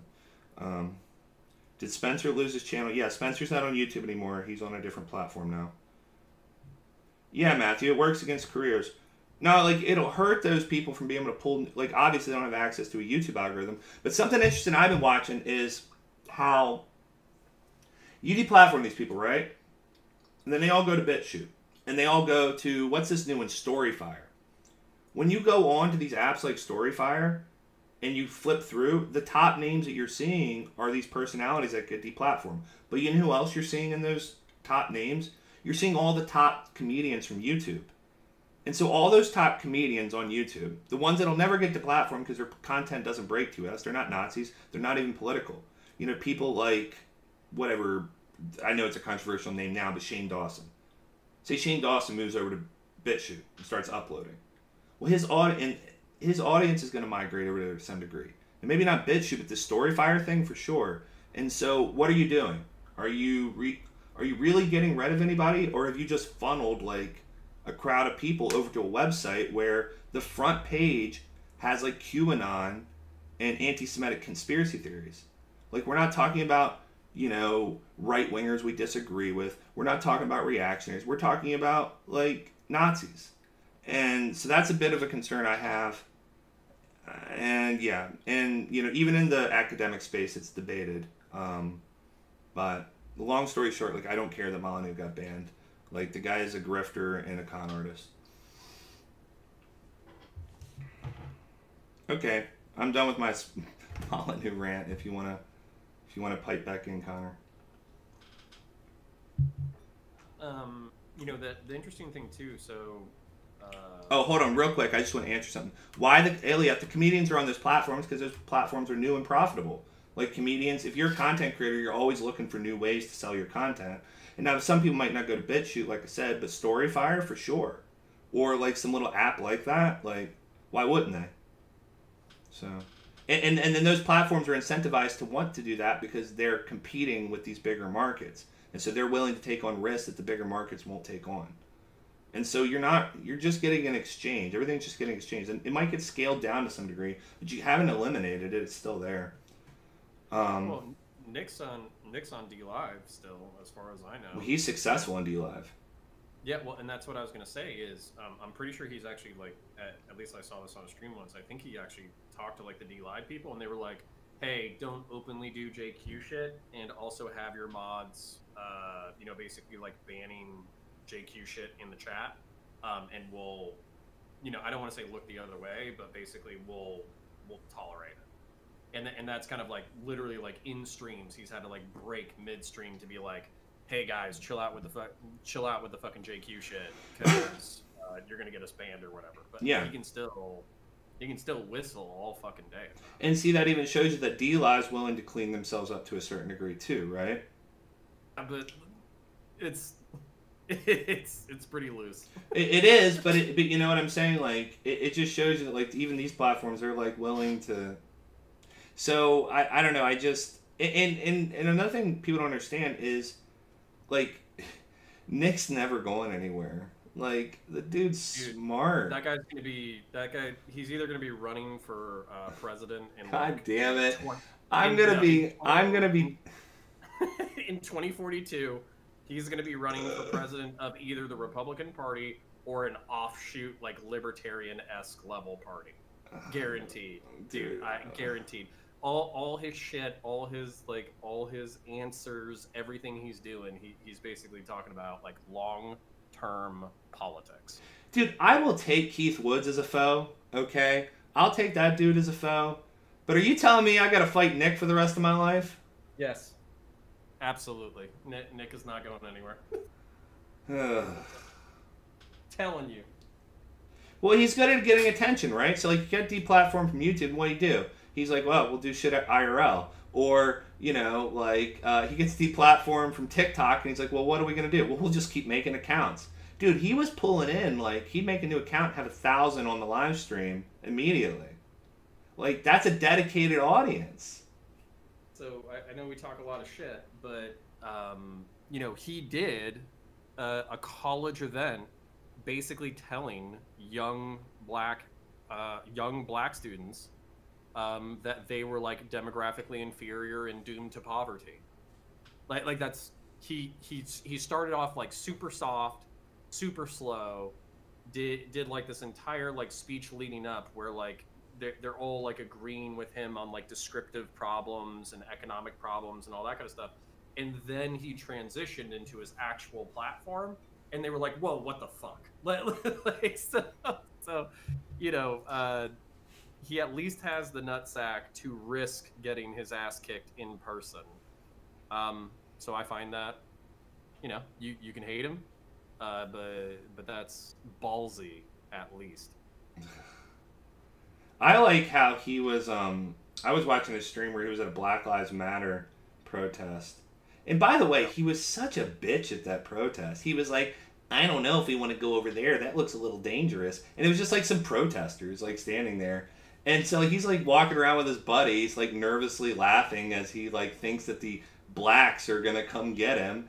And then like literally like a couple of black girls walk up to him and they're talking to him. They're like, what are you doing here? He's like, oh, here we go. And they're like, what are you doing here? Do you support George Floyd? And he's like, yeah, I support George Floyd. He's like, do you support Black Lives Matter? He's like, yeah. And they're like, oh, that's cool, man. And they were like, and he's like, and I think he said something about White Lives Matter, or he said something, and they agreed with him. They're like, yeah, the white people are important too. We gotta think about them too. And he was like, oh, wow, you're agreeing with me. He's like, yeah, this is about everybody. And it was like showing the essence of the actual, like not the clip outs of the, the statue coming down or the black guy beating up the white guy on the corner of the street. No, it was just like, it was the actual representation of like on the ground, what you're most likely to encounter. And it was just like a couple of black girls that were like, yeah, we should love everybody. I can't wait to find out about Nick's black wife. I'm really excited for that arc in his story where he met a nice girl at a Black Lives Matter protest. They started texting and DMing on the side. Mm-hmm. One thing led to another. They got secretly engaged. She found out about his politics. She realized that it was lucrative financially, so they decided to keep the wedding hush hush. And they've been secretly married for 5 years, and they actually have a couple of kids. He could just be a libertarian like John McAfee, but he's a total psychopath. Like, then you don't have to hide it. Like. Well, you know what though? If it comes out though that he actually gets an Asian wife, then we'll know he really was a white nationalist after all. What was oh my god, wasn't that his beef with at least a couple of like dissident right people? Was they either like one of them like married a Hispanic lady, one of them married like a Jewish lady? With the white national, I mean, like, I don't care if some NRX, it doesn't matter with them, right? But like the white nationalists are always like that, right? They're always like marrying Jewish people, or they're Jewish themselves, or they're a minority. Like, it's just like, and actually the movement's so fucking toxic that they all call it out. So like you'll see like these big infographics on 4chan of Mike Enoch, Eric Stryker, Stefan Molyneux, Richard Spencer, and then it'll be like Jew, Puerto Rican, married to a Jew, and it's like, Jesus Christ, like fed. And it's like, these are the leaders of your movement, like they're a carnivorous bunch. Well, they're a cannibalistic bunch. From what I understand, when I talk to the far right or the dissident right or whatever, it seems like that's really how the fascists and the white nationalists tend to behave the most. Like, they are the least, like, they're just the most vicious, they're the least loyal, they'll just turn on you in a second. Like, that's why I don't know why anybody wants to become a Nazi or a fascist or whatever, because, like, that whole group of people are just going to fuck you over. Like, they're just going to ruin your life, Like, as much as we cancel each other on the left, like, Jesus Christ, I don't know, like, some of the stuff they do. Yeah, dude, well, I know that was a thing with with Keith for a little bit or whatever was a lot of people were, I don't want to say like canceling him or whatever, but they basically thought that he was not the smartest for talking to Richard Spencer because Richard Spencer is largely viewed as irrelevant at this point. Right. So that's kind of where you know, they have to be concerned about internal optics. They can get just as cancely. They can get just as vicious, like you said. Yeah. Well, that's everywhere. Yeah. It's you know, it's just this cancel culture of the left gets indicative because there's like, you know, there's corporations behind it, or there's, you know, there's some sort of soft power behind it. Well, I love talking shit, but did we have did we have like another ideas thing? Oh yeah, I know yeah, you're yeah. talking about the Yeah. Let's keep going. We could talk about personalities and dynamics, but you know, yeah, let's go on to the next one. We'll lose some people who aren't as into the drama. Probably don't want to. Yeah, I don't want to. I just like the drama a little bit. Like I find it a little bit interesting. Okay. Personalities clashing. Yeah, it's interesting. And you know, like the distributist actually made at this point one of his videos is that the right has a quality problem. That as soon as they get a leader that rises up to the top, as soon as any like dissident figure rises up to the top, there always comes out some shit like they were fucking a rapist, or they you know, somebody goes off on a fucking school on a school shooting or some shit, and there's always like a quality problem within the movement. And you know, I don't, you know. So anyway, conspiracy theorizing. Okay, this is the next thing that they were accusing. Justin Raimondo, an internet journalist who delivered Pat Buchanan's nominating speech at the Reform Party convention in 2000, alleged in December 2001 that Israel was implicated in the terror attacks of 9/11. Whether Israeli intelligence was watching, overseeing, or collaborating with or combating the bin Ladenites is an open question. That the Israelis had some significant foreseeable knowledge and involvement in the evidence preceding 9/11 seems beyond dispute. Damn, they were saying this back then. So Raimondo has also been reportedly dropped broad hints that he believes the October 2001 anthrax attacks were the work of an American Jewish scientist bent on stampeding the U.S. into war. So that seems so ridiculous by today's standards. I mean, or I guess it was ridiculous back then, like a Jewish trying to stampede into war. Well, so here's the thing. Like, this is where, you know, I have problems wondering how far you go, right? Like how far do you go to investigate things or debunk things or anything like that? So for instance, like watching Ryan Dawson, who's like, I don't know, king of the conspiracy theorists. Watching his Fuentes debate where, you know, Fuentes is kind of going in on the JQ, and Ryan Dawson is a lot more, a lot less ethnically centered, I guess. But he does have like a lot of like Israeli stuff. So I was like, okay, like I'll go check out the Israeli stuff. And then there's just some shit that doesn't even fucking make sense. So for instance, like Mossad was videotaping the event for intelligence purposes. But at the same time, the event was widely televised. So why would they need video documentation of the event when it's going to be on national television anyways? Then, like, there was like a van that had the 9/11 attacks painted on the side of it that the cops had to go stop, but it had an Israeli driver. Why would a Mossad agent purposefully get caught with the 9/11 attacks painted on the side of his van on the day of the attack? Like logically, it just doesn't make any fucking sense at all. So do you even bother putting any energy into trying to debunk these things or contextualize these things? Or at that point, are you just so far gone down the rabbit hole trying to basically convince insane people that they're insane that you yourself are just wasting your energy and your time and your efforts? Well, that's a question that I haven't answered yet for myself personally. I don't know if you know who Mick West is. He runs the website Metabunk. He's a aviation pilot, but he also he's retired now, and he basically just runs a debunking website. And nice. I mean, I talked to him about it. I'm going to get him on for an interview at some point. But like, basically, he said debunking does work. Giving people facts does work. I think probably part of the problem, though, is that like so much of this is wrapped up. They've wrapped up these conspiracies with their values. And so, like, let's say I'm a right winger who has right wing values, right? Well, Yeah. now I associate all my right wing values with all of this like anti Semitic like conspiracy nonsense. Hmm. And so, like, to give up the anti conspiracy nonsense is to give up my values. I'm just spitballing here, but I mean, I almost feel like that's like once someone like has adopted it in that deeply. If I just believe in a conspiracy theory and it's just something that I just like, it's like UFOs or Bigfoot, I don't have a spiritual attachment or connection to that thing. It Yeah. doesn't It's like, not part of your identity. no, it's only a part of my identity in as so far as I'm a truth teller, Right.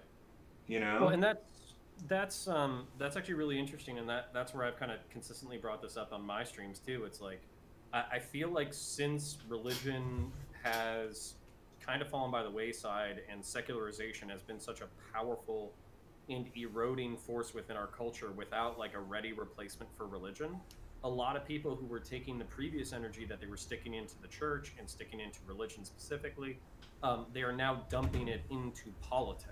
And I think that's like a major challenge We're for us dumping it going into all forward. sorts of things. Yeah, it's like how do you get like obviously like returning to the church? I'm sure there's plenty of trad cats and paleocons who will just say, well, you need to find religion again, but that's not going to work for a lot of people. That's So the we need a new answer besides that. that's my big quandary, right? So like I say this all the time. People in my audience might not like it. I ironically, but not really ironically, posted on someone's Twitter the other day. They were like, "I'm going to try out hedonism," and I said, "Reject materialism, embrace universal spirituality." But I'm like serious about it because like I really do think that like I am too. I think that we gave something up, and that's energy that has to be directed somewhere. And we just directed it other places. You see the like you see people directing it into their fandoms, the shit that they enjoy. You see them directing it into like all sorts of identities, and maybe it's okay, but it just seems so unstable, and it seems Well, and like more powerful things like Islam, radical Islam or white nationalism. It seems like these things are more appealing to people in this vacuum. But then the well, question is how do you again revive something that it doesn't exist anymore? people don't even concede the vacuum, and that's what I think is like one of the major problems, because like a lot of like edgy atheists or whatever, like I'll bring up the fact that I'm still a fan of Peterson and still a fan of spirituality in general, and they'll basically be like, oh well, just grow up, just stop being a child and stop being afraid of death. And I think that's something like a really comfortable person can say who lives in a privileged society. I think that if you dealt with a little bit more hardship up close and center, that those existential questions become a lot deeper and darker. And then also, one of the things that, all right, so I've always punched right, so we're going to punch left a little bit now. One of the things that I found consistently while talking to smart lefties, which it's been a great joy of mine on my channel, is to talk to consistently smart lefties. You've had some good conversation, by the way. I really like the one Dude, with that black nationalist guy. dude, I love that conversation. I also love the one that I just released with the Israeli leftists. It's a really good convo. Mm-hmm. Um, but point being that like oftentimes in private messages before or private messages after, not specifically these people, but some of these people, they admit that they have anxiety issues, they admit that they have depression issues, they admit that they have like all these like mental health issues or whatever. And I'm not trying to bring up spirituality as a catch-all, but I'm trying to say that like part of anxiety is not having your existential house in order. Part of depression is not having your life and your purpose and your what you do on a day-to-day basis in order. So anxiety and depression can be chemical imbalances. Like I know and love people who have legitimate chemical imbalances that have nothing to do with existential reality. They just have chemical imbalances. But there are lots of people who ignore their anxiety and depression when their anxiety and depression is basically an alarm bell in their mind telling them that their spiritual, material, vocational house is not in order. Mm-hmm.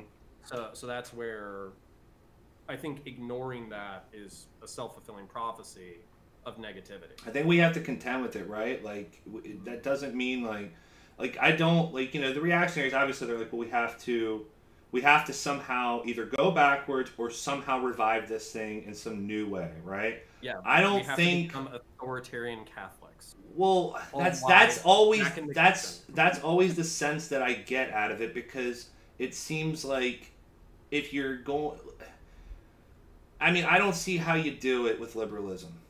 I don't see how you enforce that structure with liberalism or with leftism. You can't.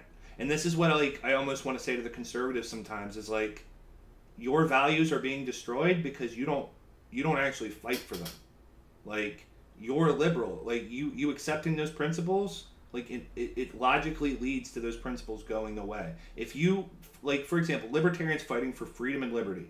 If you fight for freedom and liberty and free association, people are going to question the authority of the church. They're going to question the authority of their institutions, and they're going to drift away from them. Yep. But then, like, so I don't see, and this is my biggest fear and frustration with reactionaries, I don't see how they create their, now if they went off and created their Amish enclave, I can understand that. But I don't see how they seize political power and then, like, bring this all back without an authoritarian system where they censor things, they decide, you know, where people go, what they do with their time. Like, you almost have to, and I don't know how else they conceptualize it. But yeah, so my big thing is this. It's we've created the vacuum. Now, of course, people don't admit to the vacuum, but we created it. But then, like, how do you fill the vacuum?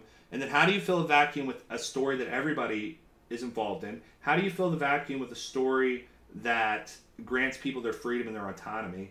How do you create a story that isn't just some bullshit made up, you know, Harry Potter fucking Hunger Games, like, you know, narrative? Like, what do you do, you know?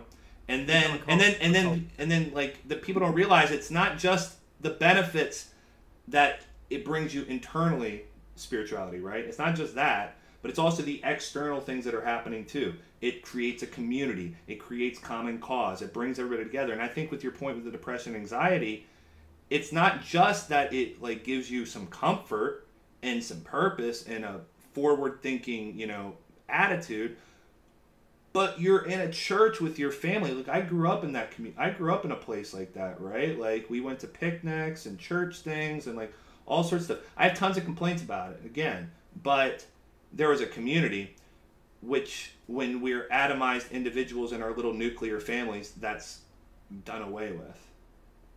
We need to start, you know, agnostic and atheist churches. Yeah, but then, like, those always get weird. So, like, I just sit here on my hands and I'm just like, I don't know what to, you know, I don't know what the solution is. So just that was a lot of stuff, but, like, the you know, so we can't ignore the spiritual void. For a lot of people, going back is not going to be a solution. The authoritarianism is a solution, but it's a bad solution. And then the no shit solution on a personal level is borderline, like, try to create your own cult. And I say that jokingly, but I do mean that that's kind of how. Well, it is. That's probably what Steph was trying to do. Was he was trying to create his new cult of meaning and personality. So for the cult leader, that, you know, that's a huge sense of validation and attention and positive sense of community and communication and finances and all that kind of stuff. But then for the members, they'll fall into the pitfalls and the tragedies of old religion. So if you were talking about, like, what do we do, a project that I would love to do, but obviously don't have the time or money or financing for, is to really, like, analyze all of the world's religions, analyze all of the world's purposes, analyze the scientific consensus on a well-lived life. You know, check out the stories of old people who are dying in a sense of, like, grace and humility and love and gratitude, and really just, like, study that entire phenomena and come up with you know, like a spiritual or personal perspective that allows you to live a well-lived life. A lot of people are going to say that that's too materialist, it's not spiritual enough, you have to go to God to transcend everything. But obviously that's not going to work for everybody. But how do you do that? I know, but you can't do that anymore. I've tried. Yeah. Like, I've tried. When I was on the right wing, do you know how hard I fucking tried? What, to be religious? Yes. Yeah. I tried my damnedest. It's not something that you can just will yourself into? I watched too much goddamn Dawkins and Hitchens. It broke my brain. I can't. I can believe in some abstract, ethereal, probabilistic. Maybe there's a God out there somewhere, but like outside of that, I can appreciate things in the text, but I can't believe it. I just can't. Yeah, and that's where faith becomes this like this catch-all variable where you have to make that leap and you have to make that jump. But that's and you have dishonest. Well, I mean, not to the person who truly believes, and that's my thing where I'm with you, where I can't make that jump personally. But I also I find myself in a similar position where like I have found an existential equation that works for me, but I also don't think my existential equation works for everyone. Sure. So that's kind of where that's a huge problem. Like if you were really talking about like what we're talking about right now, we're talking about Nietzsche and the death of God, and he kind of predicted this this slow degradation. Oh yeah, everybody thinks it was a cry of joy and glee, but it was a lament when he said that God is dead. Yeah. Yeah. Yup. And that's the thing. It's like, how do you where do you go from now? And that's where I find the answers of atheists and the answers of materialists and the answers of leftists, like where so for instance, like name dropping, but like Vosh specifically, but I've also encountered this perspective in plenty of leftists. They're just like, grow up, stop being a child, just stop caring about spirituality, stop caring about existentialism, stop caring about afterlife or morality. Just form your own perspective on the world and live that life as hard as you can.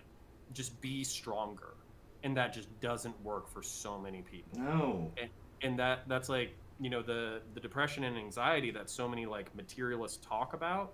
To me, being raised in a spiritual household, I'm like, that is a gap in your heart or soul that used to be filled by religion that is no longer filled by religion. So to say like we need to go back to like traditionalist literalist religion is probably not the solution that traditional people are really even if we did, and this is another problem I have with going backwards, and I know not all right wingers talk about going backwards. Some of them talk about building something new, although something new inevitably looks like something old. But like the problem with that to me is I'm almost a determinist. I'm almost like this like Hegelian determinist in the sense that like I think that we're heading towards a certain trajectory and that we can't reverse that. That if we do reverse that, then we head right back in that trajectory. That's probably super fallacious, but that's kind of how I see it. No, you have to contend with the fact that the dominant religions of this planet, 4 out of 7 billion people, literally believe that a interpersonal God spoke to desert mystics 2,000 to 3,000 years ago. That's 4 out of 7 billion people. And you have to deal with the contradictions. You have to deal with the stories that don't make sense. You have to deal with the moral perspectives that don't align with our modern morality.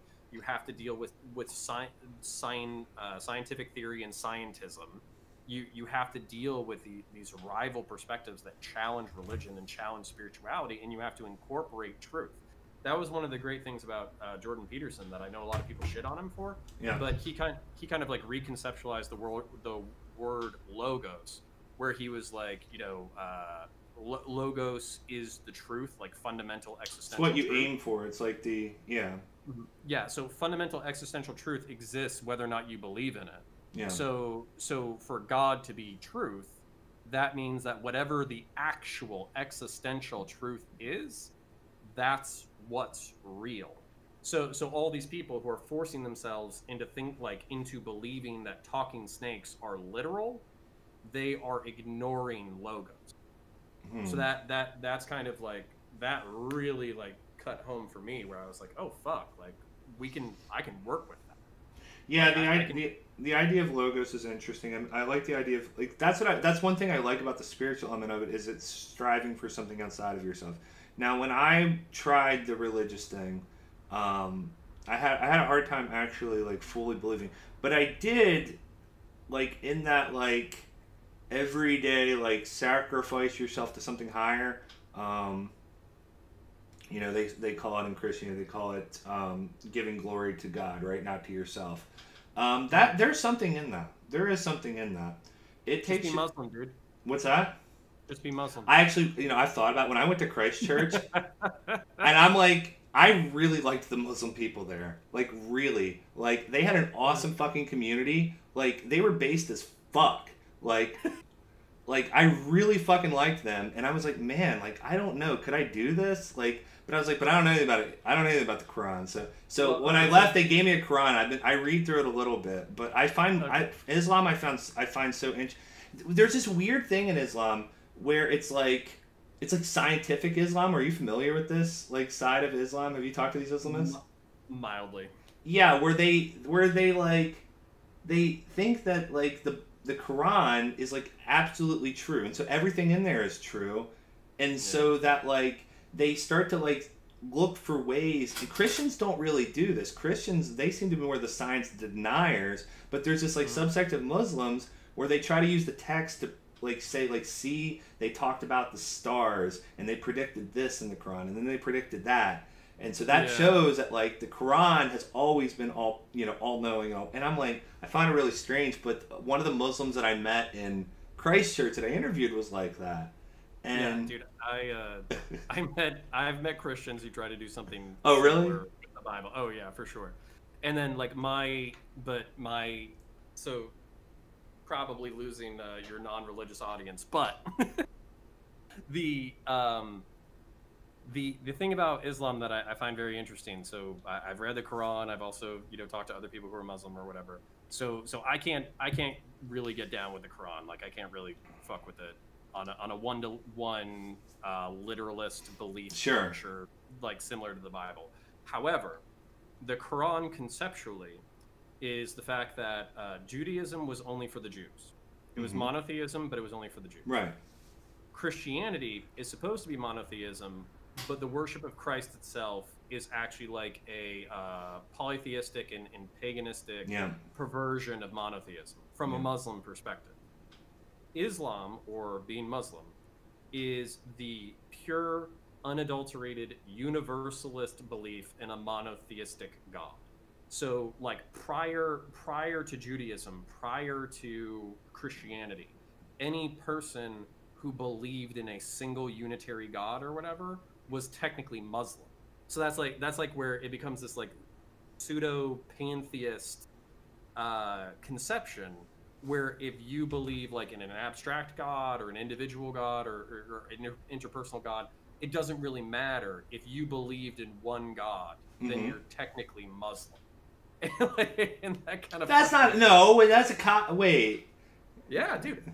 Belief in God, the last day, and that Muhammad was his messenger, and do good works. That's all you have to believe. Oh, that's like the 4 tenets of being a Muslim. So God. Wait, no, I thought it was more like Judaism, where there's all these like rituals and traditions that you have to like.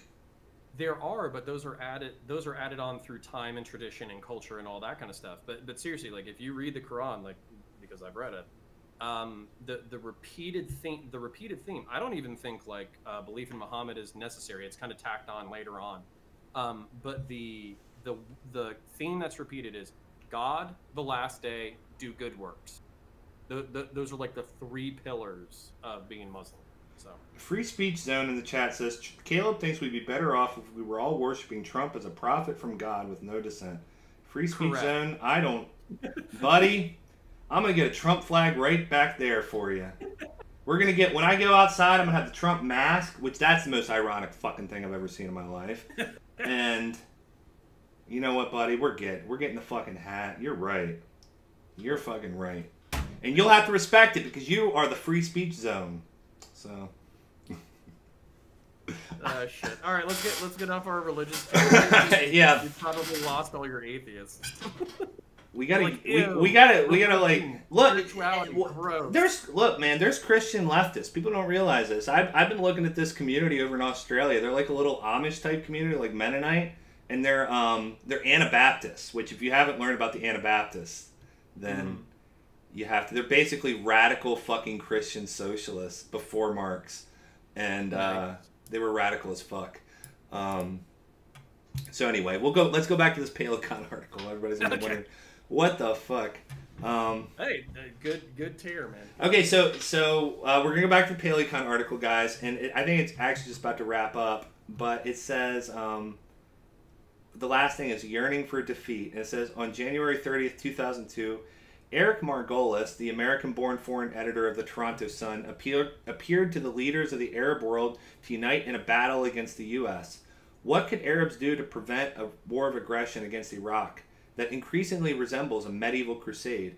Form a united diplomatic front that demands UN inspections continue. Stage an oil boycott of the U.S. if Iraq is attacked. Send 250,000 civilians from across the Arab world to form human shields around Baghdad and other cities. Boycott Britain, Turkey, Kuwait, and the Gulf states and join or abet the U.S. invasion. Withdraw all funds on deposit in U.S. and British banks. Accept payment for oil only in euros, not dollars. Send Arab League troops to Iraq so that an attack on Iraq is an attack on the entire league. Cancel billions worth of arms contracts to the U.S. and Britain. At least make a token show of male hormones and national pride. So does he go on? So what is he talking about there? I mean, that sounds like a PaleoCon doing some extreme shit for anti-war stuff. It just sounds like ranting. I mean, dude, that sounded like some fucking pretty, like, even if you went to all the fucking Arab League countries and pitched that shit, man, I mean, like, geopolitics, like, dude, it's a big club and you're not in it. You know what I'm saying? Like, it's, well, like, that's, like all, mm-hmm.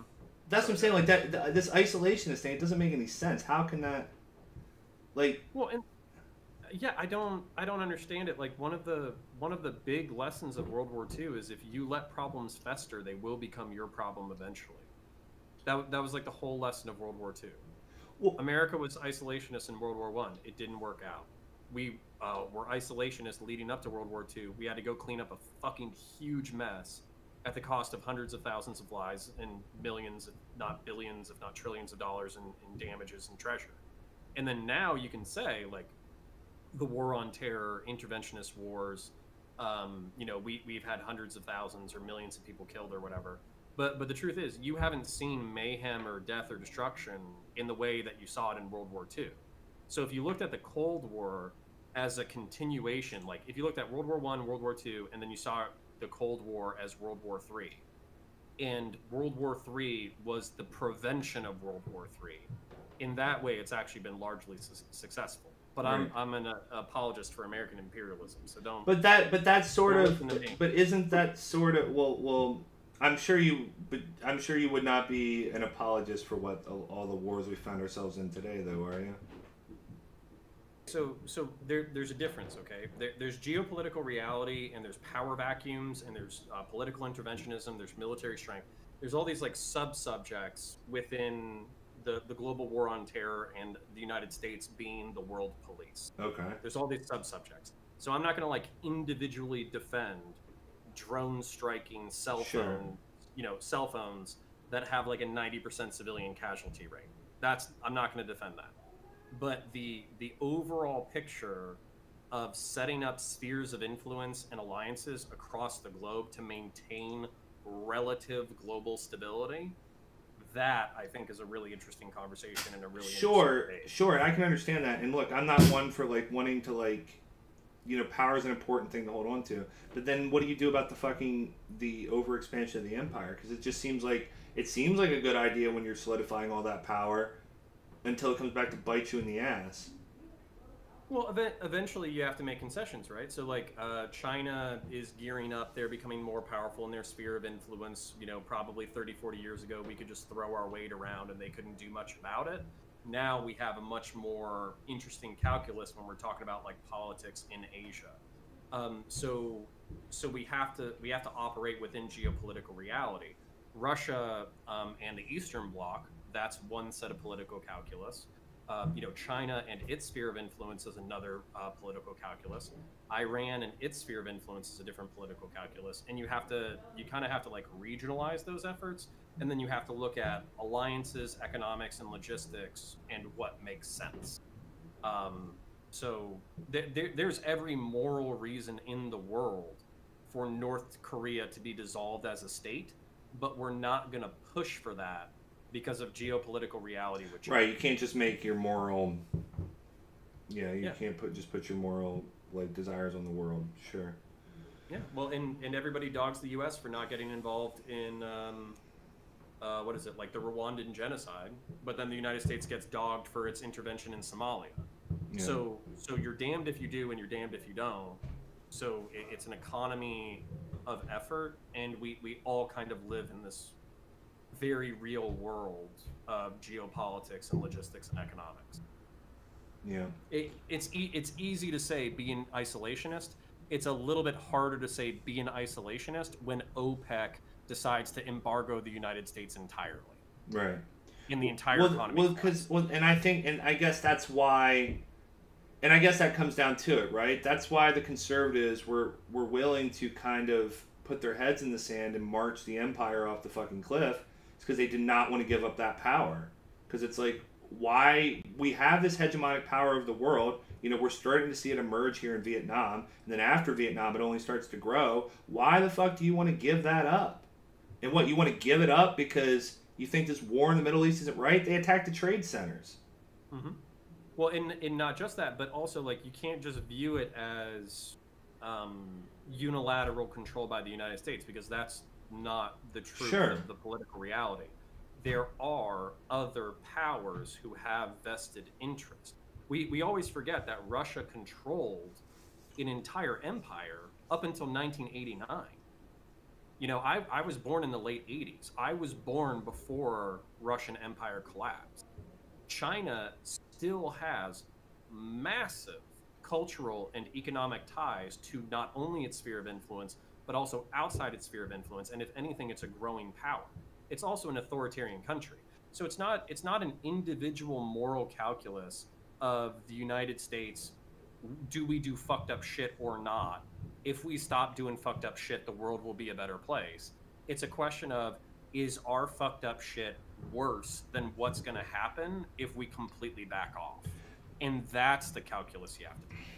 You know, to segue a little bit into someone that we lost recently, Michael Brooks, you know, people wonder, it's like, why do you care so much about internationalism? It's because, you know, people are like, oh, it's because he wanted an international communist state. And it's like, no. But it's like, if you're going to have a people's uprising, if you're going to have some sort of democratic uprising, it almost has to happen everywhere. Because say that shit happens in the U.S., and then the U.S. cedes into obscurity on the world stage, and then China and Russia rise up, and then what? Like, we had our nice little socialist revolution, but now we have to contend with these fucked up, like, proto-fascistic superpowers, like, dominating the globe. Like, it's like, how do you extricate yourself from that mess? Where, like, I'm really interested. I know these people exist, but there's anti-Western imperialists. Like, I know that's a big part. Well, be careful with that crowd, because you'll start to see like the Caleb Maupins, and you'll start to see like the people going on Russia Today, and there's a lot of like fucked up people in that like coalition, the anti-imperialism. But well, but that's where I would be interested in having a conversation with those people, just because it's like, okay. Let like, even if I'm an apologist for American imperialism, let's both agree that America is fucked up, okay? Yeah. Let's both agree that transnational corporations do fucked up things in the name of the global economy. Let's just concede that point. Now what? What does change look like? What does America pulling off of the world stage look like? Yeah. What does these socialist countries coming into fruition look like? And I know it's easy to blame every failed socialist state on U.S. interventionism, but I feel like that's at least partially a scapegoat. So, well, I can't comment on socialism. I don't even think I just don't quite I don't quite understand it. I've talked to socialists. No one's been able to really explain. It seems like a moral position, and it seems like there's like this veil of like, there's like this fog that we're not able to see past, but there's like these select few that they're telling us what's on the other side of the fog. Yeah. And I'm like, I don't know if I want to walk through the fog, guys. Like, I understand it sucks here. I really get that it sucks here. I understand. Like, I don't like it, but I can't see what you're seeing. Like, you're telling me that you can see past the fog. I can't see it. So that's kind of where I'm at. Yeah, frying pan and into the fire. And that's kind of where I'm at too, where Vosh can pitch market stock, and I'm like, oh shit, like everybody has stocks in the company. As a company does well, the employees do well. We are concerned with the health and well-being of the worker and the well-being of the families, and like all that kind of stuff. That all sounds great. I'm super pumped Right. for the economy to care more about the human beings who make the economy work. That sounds great. Now, let's make the math and the economics work, and let's also not devolve into an authoritarian oligarchical shit show. Yeah. And that's my most major concern is how do you create a government that's powerful enough to ban landlords, to ban single ownership companies, but not have it powerful enough to basically become an authoritarian nightmare. And well, I don't think that's a strong answer. I guess I think what helps fill the socialists with optimism is they point to things where we've had advances in labor rights, right? Or we've had advances in human rights or social rights. I think that's what vindicates them in that, well, we've been pushing this direction, and it's worked out so far, so it must be on the other side of that fog. I don't know what the calculation is. Because there's no place that they can point to, and I'm tired of hearing about Rojava and fucking Spanish Catalonia. Like, I'm sick. And it's like those were fine, but they did not last. Like they were, and then there was like some place in like 1913 or some. It's just like. Yeah. No, I love so to hopefully drag ContraPoints into another controversy. One of my favorite fucking bits from hers ever is where she has like the cat girl talking to like a liberal or something like that. Yeah. And then the liberal is like, hey, like, has there ever been a place that these things have actually worked? And then the cat girl is like, well, in Burma from 1912 to 1914, there was this beautiful, successful communist revolution that was mostly peaceful. And it's like, dude, 2 years. Like, that's the best you motherfuckers do. And I think we can learn stuff from that, right? Like, I don't want to, like, sell... Because you don't want to sell them short, right? You don't want to say, well, it only lasted 2 years. It was all bullshit. Like... Well, no, I'm not even saying all bullshit, but I'm saying, like... but to use it as, like... Sustainable. Yeah. Well, I think to use it as an example of, like, how something can work, I think that it's... Yeah. Wait, someone in the chat saying, at least you guys don't think Bernie Sanders and AOC or Stalin...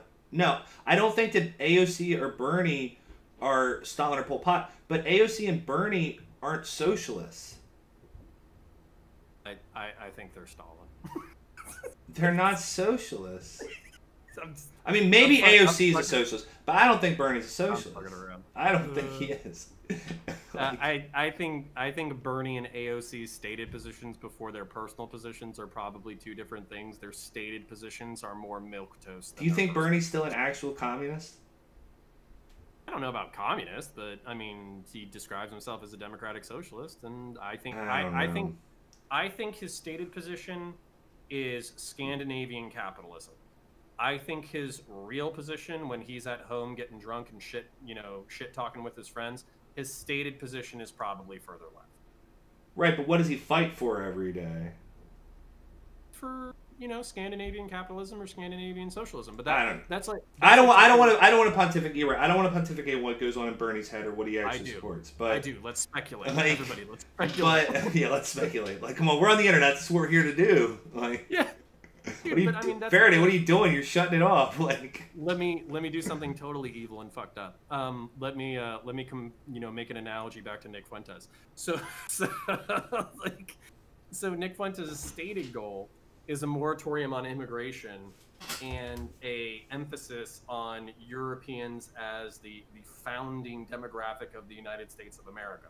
That's his stated position, but he will get on a TikTok stream with a fascist, and when the fascist says, if this goes too far, we're going to have race war tomorrow, instead of him saying, hey, race war is fucked up, murdering people of other different ethnic groups based for immutable characteristics is fucked up, maybe you need to chill the fuck out with that shit and kind of fuck off. Mm-hmm. Instead of saying that, he says, hey, friend, I don't think you're going to be very politically productive, and I think that your positions are highly unoptical.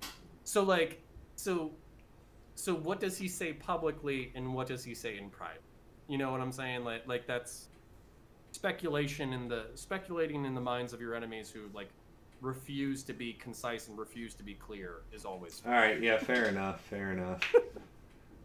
I hate that though. I hate that. I You know? just be about it, man. Like I talked to a fascist recently, like a couple months Yeah. ago, and he was the dude's like not actually he's not a fascist, he's a fucking Nazi. And like people in Right. chat would be like, what's the difference? No, like and For me, the JQ is the difference. no, it's Um, not well, not necessarily because there's fascists that believe in the JQ that aren't Nazis.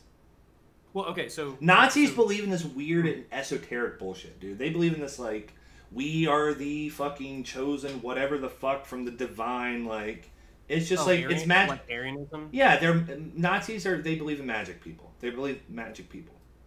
Okay, all right. That's Then how I'll I stop. that's how I delineate it. Okay, well, the way that I was gonna try to delineate it so I could stop calling people Nazis, but I guess I just have to keep going. Well, you can I mean, yeah, if you I use it colloquially too. No, the reason why, or what I was going to try to delineate, because I feel like these terms are like they're so unwieldy, and you spend Yeah. most of your time arguing about the terms than you do actually about the ideology. Ethnocorporatism with a bent towards authoritarianism is the way that I would view fascism. Ethnocorporatism with a bend towards ethnocorporatism with a bend towards authoritarianism plus the JQ, I would view as Nazism. But if I have to get into like magical Arianism as well, I guess I can just stop using. You got to add magical Arianism to your compass. All right, all right. That's I'm one of just the trying to axes. understand insane people. I'm just trying to understand insane people. Yeah, it's not that hard, dude. Come on. But I was talking to this guy, and he was like, I was like, what do you think of Nick Fuentes? He's like, nah, he's a bitch. I'm like, why? And he's like, He's not hardcore enough. yeah, he's like, because he won't be honest. He knows the truth. I was like, oh, geez. Yeah, well, that was actually one of the funny things that I got in a comment was from a Wignat too. He was like, "You hate Nick Fuentes for the same reason that Wignats hate Nick Fuentes. He won't go mask off." I was like, "Oh shit!" He's getting pressure from both sides to just come out and say the things, but he can't do it. But that's his brand. It's his brand. So, it's just it's incredibly frustrating. That's you gotta you can hate and respect people at the same time. I think he's carved out a niche. I think it's incredibly dangerous. But he has studied political people. He knows how to create a political movement, and he has done so. You don't get to 100,000 diehard believers that basically like jerk you off every day through. You don't get there by accident. Yeah. It's quite fascinating. I can't respect Nick though. Like I can respect a lot of these people as enemies. Like I just can't respect the guy who goes on and on about how cringe things are on his stream. Like Cringe and base, bro. Yeah, Cringe and base. it's a little bit. Maybe I'm just a millennial, but yeah. I don't know. What do we do? So what do you? How do? Boomer category? How do That's you? step one. What do Move you? into the boomer category? That's step one. What do you think the goal is? Like, so, like, my whole thing is I just want people to drop their racism. I want them to drop their racism, their sexism, their essentialism, their magic people theories, their meta narratives about the past and the future, and that's kind of like my big thing. Like, I don't even necessarily because trying to change someone's beliefs. I mean, let's face it, that's impossible. But getting them to think a bit more about other people. That's my big goal. What do you think we can do? You kind of nailed it on the head. Create doubt. I think that's like the main thing is a lot of these people are so zealously committed to their ideologies that it borders on religious fervor. Yeah. And when it's specifically like ethnocorporatism that favors authoritarianism, that gets really worrisome to me when people have like a religious fervor about authoritarianism when they think it's going to solve all their problems by joining this political movement. So to create doubt, and it's not doubt for doubt's sake. I'm not trying to like so for instance, like with a religious person or a spiritual person, I wouldn't want to create doubt in that person's mind just to fuck them up. Right. I would want to create doubt in their mind so maybe they can reconsider their previously like super firm beliefs and then move into something maybe a little bit more healthy. Because here's the other thing too. Like I borderline wish I could take like a poll of these people's lives. Like what does their actual life looks like? Do they have fulfilling relationships? Do they have fulfilling family relationships? Do they have children? Do they have a significant other? Are they good with their friends? Are they moving in a positive way for their vocation? What do their actual individual lives look like, and how do we make those lives better? Because I have an instinct, and I could be completely wrong, but I don't think I am, that a lot of these people are living incredibly frustrating lives, and to externalize their problems onto a political movement and to externalize their problems onto something bigger than themselves helps them ignore the shittiness of their daily existence. And that's not to say like daily existence isn't shitty. It's just, you know, there's better shit out there, you know? Yeah, I mean, I think that makes sense. I think it makes sense because when you look at a lot of these people, they would not like any self-respecting right-wing movement would not want any of these kids. Like, a right-winger is supposed to be a traditionalist, and these kids are not that. They're shit posting on the internet, calling people F slurs and R slurs and N slurs, and they're posting racist memes, and they're like harassing people and doxing people, and then they're like watching like Nazi shit. Like, this is not like, this isn't even anything that like a real like fucking right winger would support. Like, that's what kind of baffles me about it is it's kind of like very gross, debased material. It's not based, it's debased. It's and so like I don't even like I almost sometimes I wonder if the ideology is even important to these people or if you're right, if this just is a manifestation for a place to direct their anger. You know, there are legit like right wingers out there that like think deeply about those principles, and there will always be people that share those principles, and there will always be a culture split. But but the type of behavior you see, it's like, is that really indicative of that movement? Really, like all this Nazi frog posting? I went onto a stream with a guy who was I forget his name, but he was like allegedly like one of like Richard Spencer's like top dudes for a really long time, and his like seeing his disheartenment. Oh, that dude, he's on his way out. Well, and that's kind of what I was thinking, where it's like, this might be like an oil fire where like you just add water to it and it just gets worse, but at the same time, like, I'm not saying you just let the fire burn down the house, but it's also kind of one of those things that's like self-consuming, where just that amount of toxicity, that amount of negativity, that amount of black pill, doomer pill, dude. Like, I swear to God, man, like some of the people that I talk to on the internet who are very aggressive and very toxic and very like shit posting, you know,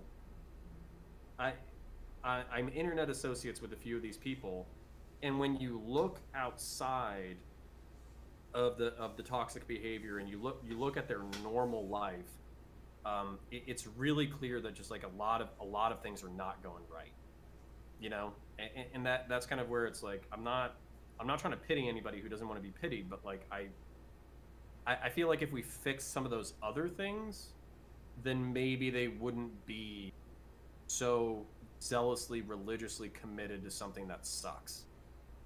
Yeah. Yeah, it baffles me how much of their whole thing is about reacting and hating like another group. And look, that can happen to anybody, right? Like, I see that with plenty of people on the left. Like, their whole identity is based around like fighting Nazis and fascists. A lot of times they're boxing shadows. But like, people love a righteous war. That and look, it's not like there isn't a fight to be had. There is a real fight to be had. But then there is a way in which people like build up these constructs in their head that they battle against, and these constructs many times are quite rare. Like, you just nailed a huge point. So the lesson and like I've heard you mention this before. I really feel like it needs to be emphasized. The lesson of World War II is not that like Germans or Aryans or Europeans are uniquely evil. That's not, excuse me, that's not the lesson of World War II. The lesson of World War II was that you can put people into a framework in which they are willing to excuse horrific violence. Like you can get normal people into a mindset that allows them to excuse atrocity. So the lesson that we were supposed to learn is that we need to shift human beings into a perspective that allows them to perceive other human beings as fully human, even if they're different, even if they have a different language, even if they have a different skin color, even if they have a different culture, even if they have a different religion. That was the lesson we were supposed to learn and glean from it. But now we have these like I want to say like boiled down or synthesized ideological factions that are back into believing that they are righteous, that they are correct, that the other side is evil, that it is an existential threat, and that the only way to resolve this crisis is through wholesale slaughter of the other faction. And you could be talking about tankies, or you could be talking about fascists. Yeah. And to see that those factions repopularized, and to see them distilled, and to see people being unapologetic members of those factions is worrisome to me personally. But then Connor, to kind of play like into the radical mindset, aren't we really at an age though, Connor, where we are picking sides? We have laid down the battlements. Like we drew the lines 60 years ago. And now we are just, now that you're just starting, this is just it. The Cold War is breaking hot, and you have to pick sides. You can't. Trump's in the White House. He's a fucking proto-fascist. And then what do you got on the other side of that? You got a bunch of neoliberals that want to plunge us in, and then to the right wingers, how are we supposed to accept these people that fundamentally want to transform the structure of the country, the structure of the world, and move away from tradition and into something that we don't even know what it looks like? How are we supposed to stand for that? And then us on the left, how are we supposed to stand by while we are trying to, move towards this thing and they keep wanting to hold us back? How are we supposed to get along? We can't get along. And if we give them a space to go off on their own, they're going to amass forces and come back. Man, so what do we do? Everybody's going to hate this. Everybody and their fucking mom is going to hate this. So... I hate myself. All right. So, if you view these people as temperamentally set, and I know this kind of goes against my argument, but I want to include it anyways.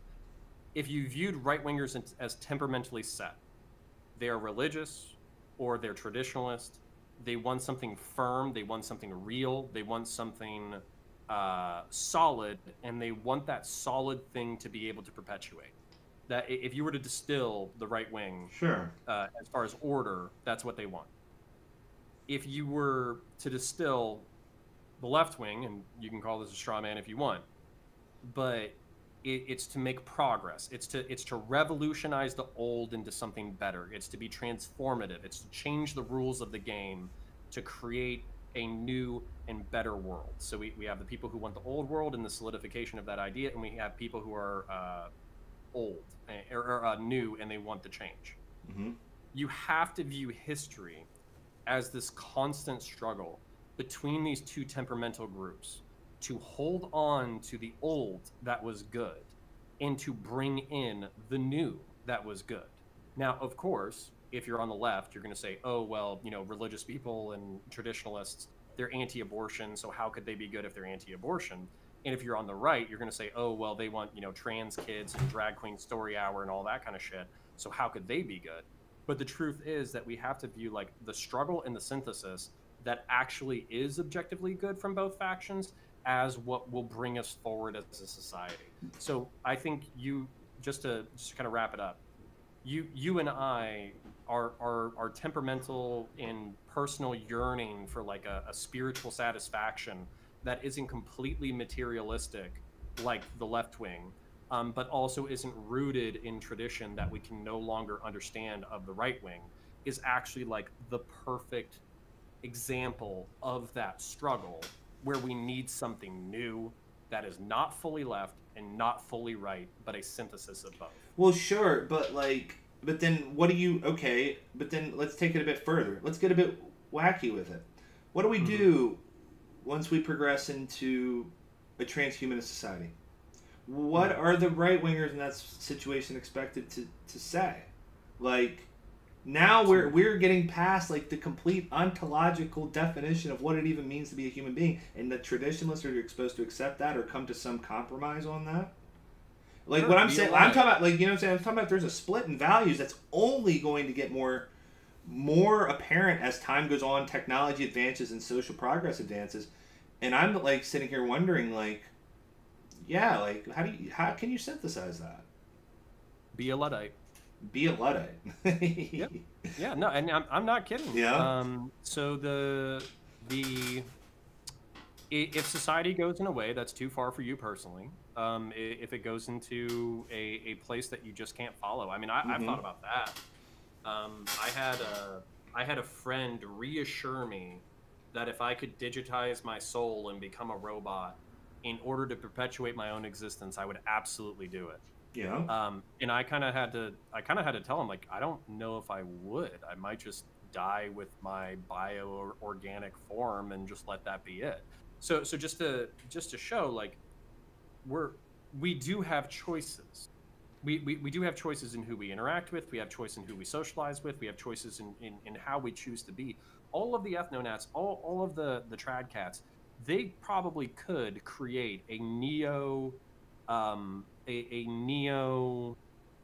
what are the German people who only advanced to the 19th century? The Amish. You could create a 20th century Amish society where you're like, hey, we're religious, we want to be with other religious people, we think technology has progressed too far, we don't want pornography, all that kind of stuff. You could create that society if you wanted and have it be a miniature society within America, but you would have to codify it, you would have to organize, you would have to be within like your own group, and then you couldn't be violent to external groups. Not enough? I don't know. You have to run the entire of society. Well, I think, well, that's kind of where my head goes with it, right? But then, of course, they throw it back to you and say, well, what about the left? The left, can't they just go have their little Portland enclave? So it does come down to a struggle for power. But it does come down to, there is at the end of the day a struggle for power, right? And who wants to sit and extricate that from, it goes back again to the empire, right? The American empire being sitting on, on these golden shores and being told, if you don't go home, there's a chance you could lose it all. Yeah. And you have to, oh man, I'm gonna hit all the cringe boxes today, bud. Oh man, it's gonna be so good. All right, so my favorite book series is Harry Potter, and my favorite TV series is Marvel. All right. Don't talk shit unless you've read Theory. All right, enough memes. All right, point being that that I actually genuinely like Marvel, and I am looking forward to watching it with my son when he comes of age, because I do think that it's borderline like Greek mythology but modernized. Yeah. I do like it, and I think people who shit on it are kind of like, you have no sense of fun. So there's this moment where basically, like, I won't get too specific because I don't want to make people die from cringe, but there's a character who basically says, like, hey, we're gonna lose, basically. We're gonna lose and we're gonna die. And then another character basically says, okay, but we're gonna do it with our principles still intact. And that other character says, like, okay, well, our principles aren't good enough. We're gonna be fucked. And then basically the other character says, okay, then we're gonna be fucked, but we'll be fucked together. And that's kind of like where you really have to synthesize that into a more adult moral lesson. They're trying to seize power. They're trying to take over society. They're trying to make everybody else like them. That it's not good for anybody, and it's going to end in horror. But making an individual choice and finding people who share your principles and dying on the hill that you feel like you need to die on, do it. Yeah. Fucking do it. Like lose with your principles intact. And I'm not saying like losing is great. Obviously it's fucking terrible. But I'm saying like it would be better to die a moral person. It would be better to die a principled person who held on to your convictions rather than compromising them in a horrific way. And this is where like fascists are like, well, we would rather just win and impose our morality on everybody else. I'm telling you, you fucking don't. You don't know what violence is. You don't know what war is. You don't know what purges are. You don't know what actual secret police are. You don't know what mass executions are. You don't know what mass graves are. You don't know what it's like to live without air conditioning. You don't know what it's like to live without food in your grocery store. You don't know what the fuck you're talking about. Mm-hmm. So that's where like to all these fucking larpers, like I just wish that they just got a tiny taste of the violence that they constantly crave, just so they could see whether or not it's what they truly wanted. And those things are not found on the internet. They're found in your local gym. They're found in MMA shops. They're found in military service. They're found in police service. So once you actually have people die in front of you, once you actually kill people yourself, you can decide how far you want to replicate that on a national or global level. And my personal advice to anybody who thinks that that's going to be fun, you don't know what the fuck you're talking about. Yeah, yeah. I mean, for sure. I mean, I just this LARPing, this like idea that like I don't know, just this lack of fucking realism about what that would look like, about what all that violence would look like. You know, you hear people talk about the Boogaloo or the Civil War or the race war, which first of all, people need to get out of their heads, and I see it with lefties too. This idea that collapse is coming. That is not inevitable. It is only inevitable if you believe it's inevitable, and if all of you fuckers believe it's inevitable, then it will be inevitable. But there is no guarantee that we are heading to some civil conflict. There's no guarantee. It's a myth. But like that's what all these people believe. I mean, but they glorify this is what bugs me at the Boogaloo shit so much. They glorify this like civil war, which is, and I've seen some self-aware posts about it before, which is basically like they think it's like them standing on the edge of a lake house, like I just wanted to be left alone, and I went off, and me and my boys, and all the Boogaloo side quest memes. And then really what it is your house getting burnt down, your family gets shot and killed, while like Alphabet Boys comb the woods, and your shitty homemade claymores that don't go off, and now your ass is sitting next to Ted K and Supermax. Like, and like the complete dissolution of the Republic and massive like that's what you're begging for. Like you're not begging for some overthrow of the government.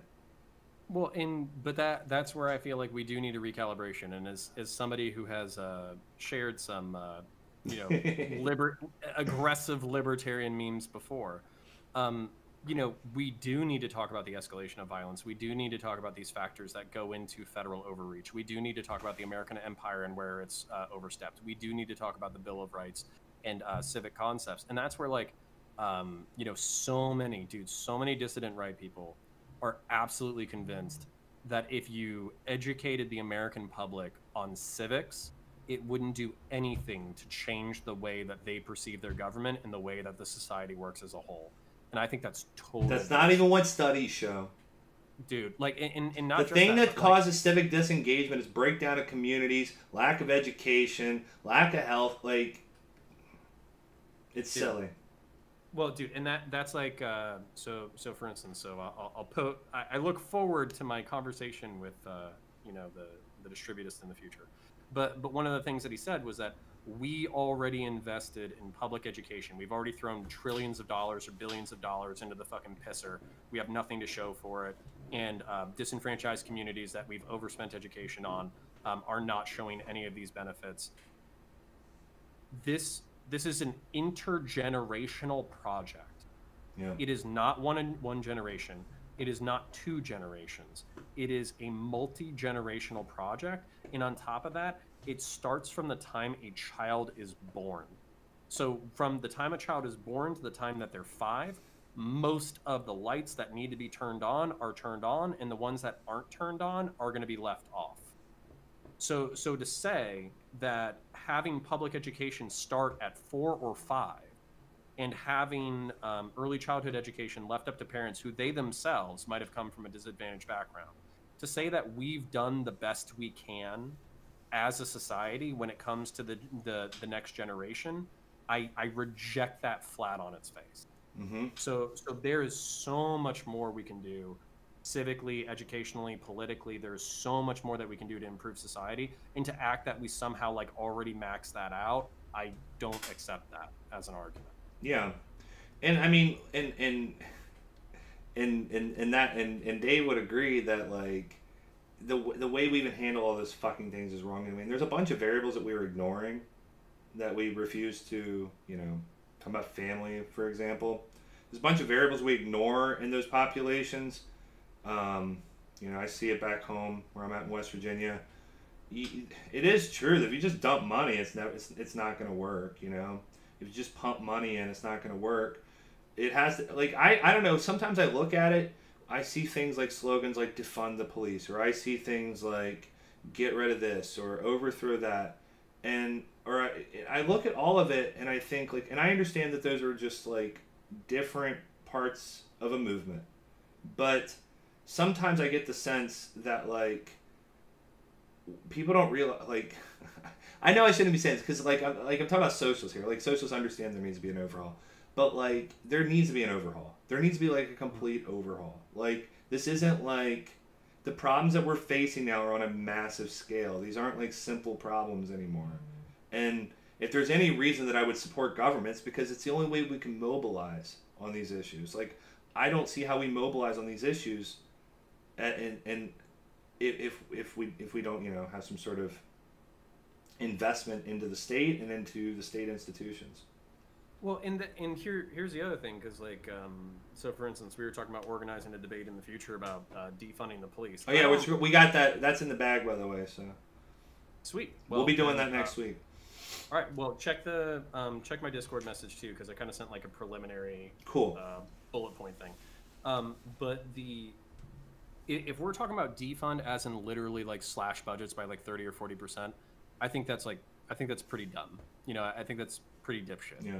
If we're talking about changing the way that we spend in the department itself in order to like, I would actually fund the police higher, but of course I would. But if we were to change the organizations within the department that were being specifically funded, how those dollars were spent on a community level, and the kind of interactions that we could bring into just like use law enforcement as like a microcosm for this conversation. Law enforcement will always exist in some degree or fashion. Law enforcement and violent people will always exist in some degree or fashion, and other violent people will need to confront those violent people in the name of the broader society. That's always going to exist. Mm-hmm. How we do that and what we do with those dollars is fucking huge.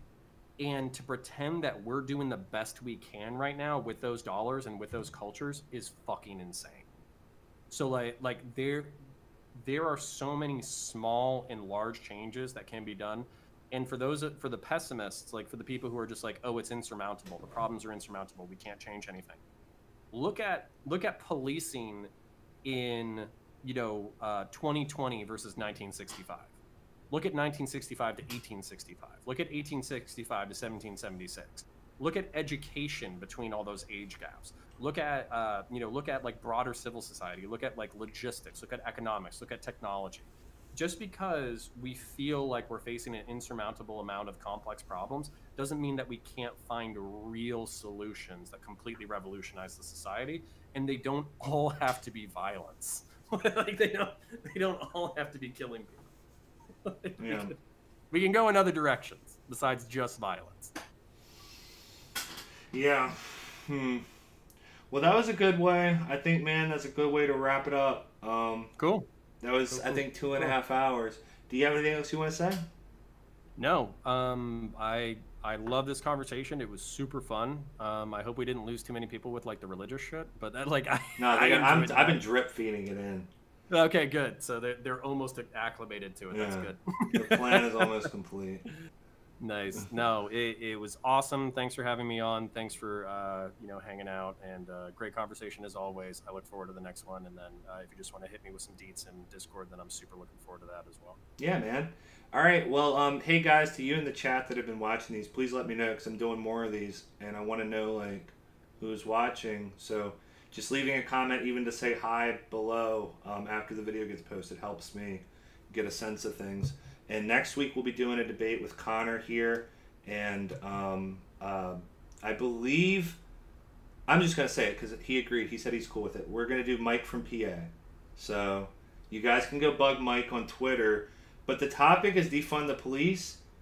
Connor's an ex-cop. If you guys have something more specific that you'd like to see in that debate, then just send me messages on Discord, Twitter, or email me. So, all right, Connor, that was awesome, man. I had fun. And I love you guys. Y'all take care. Faraday out.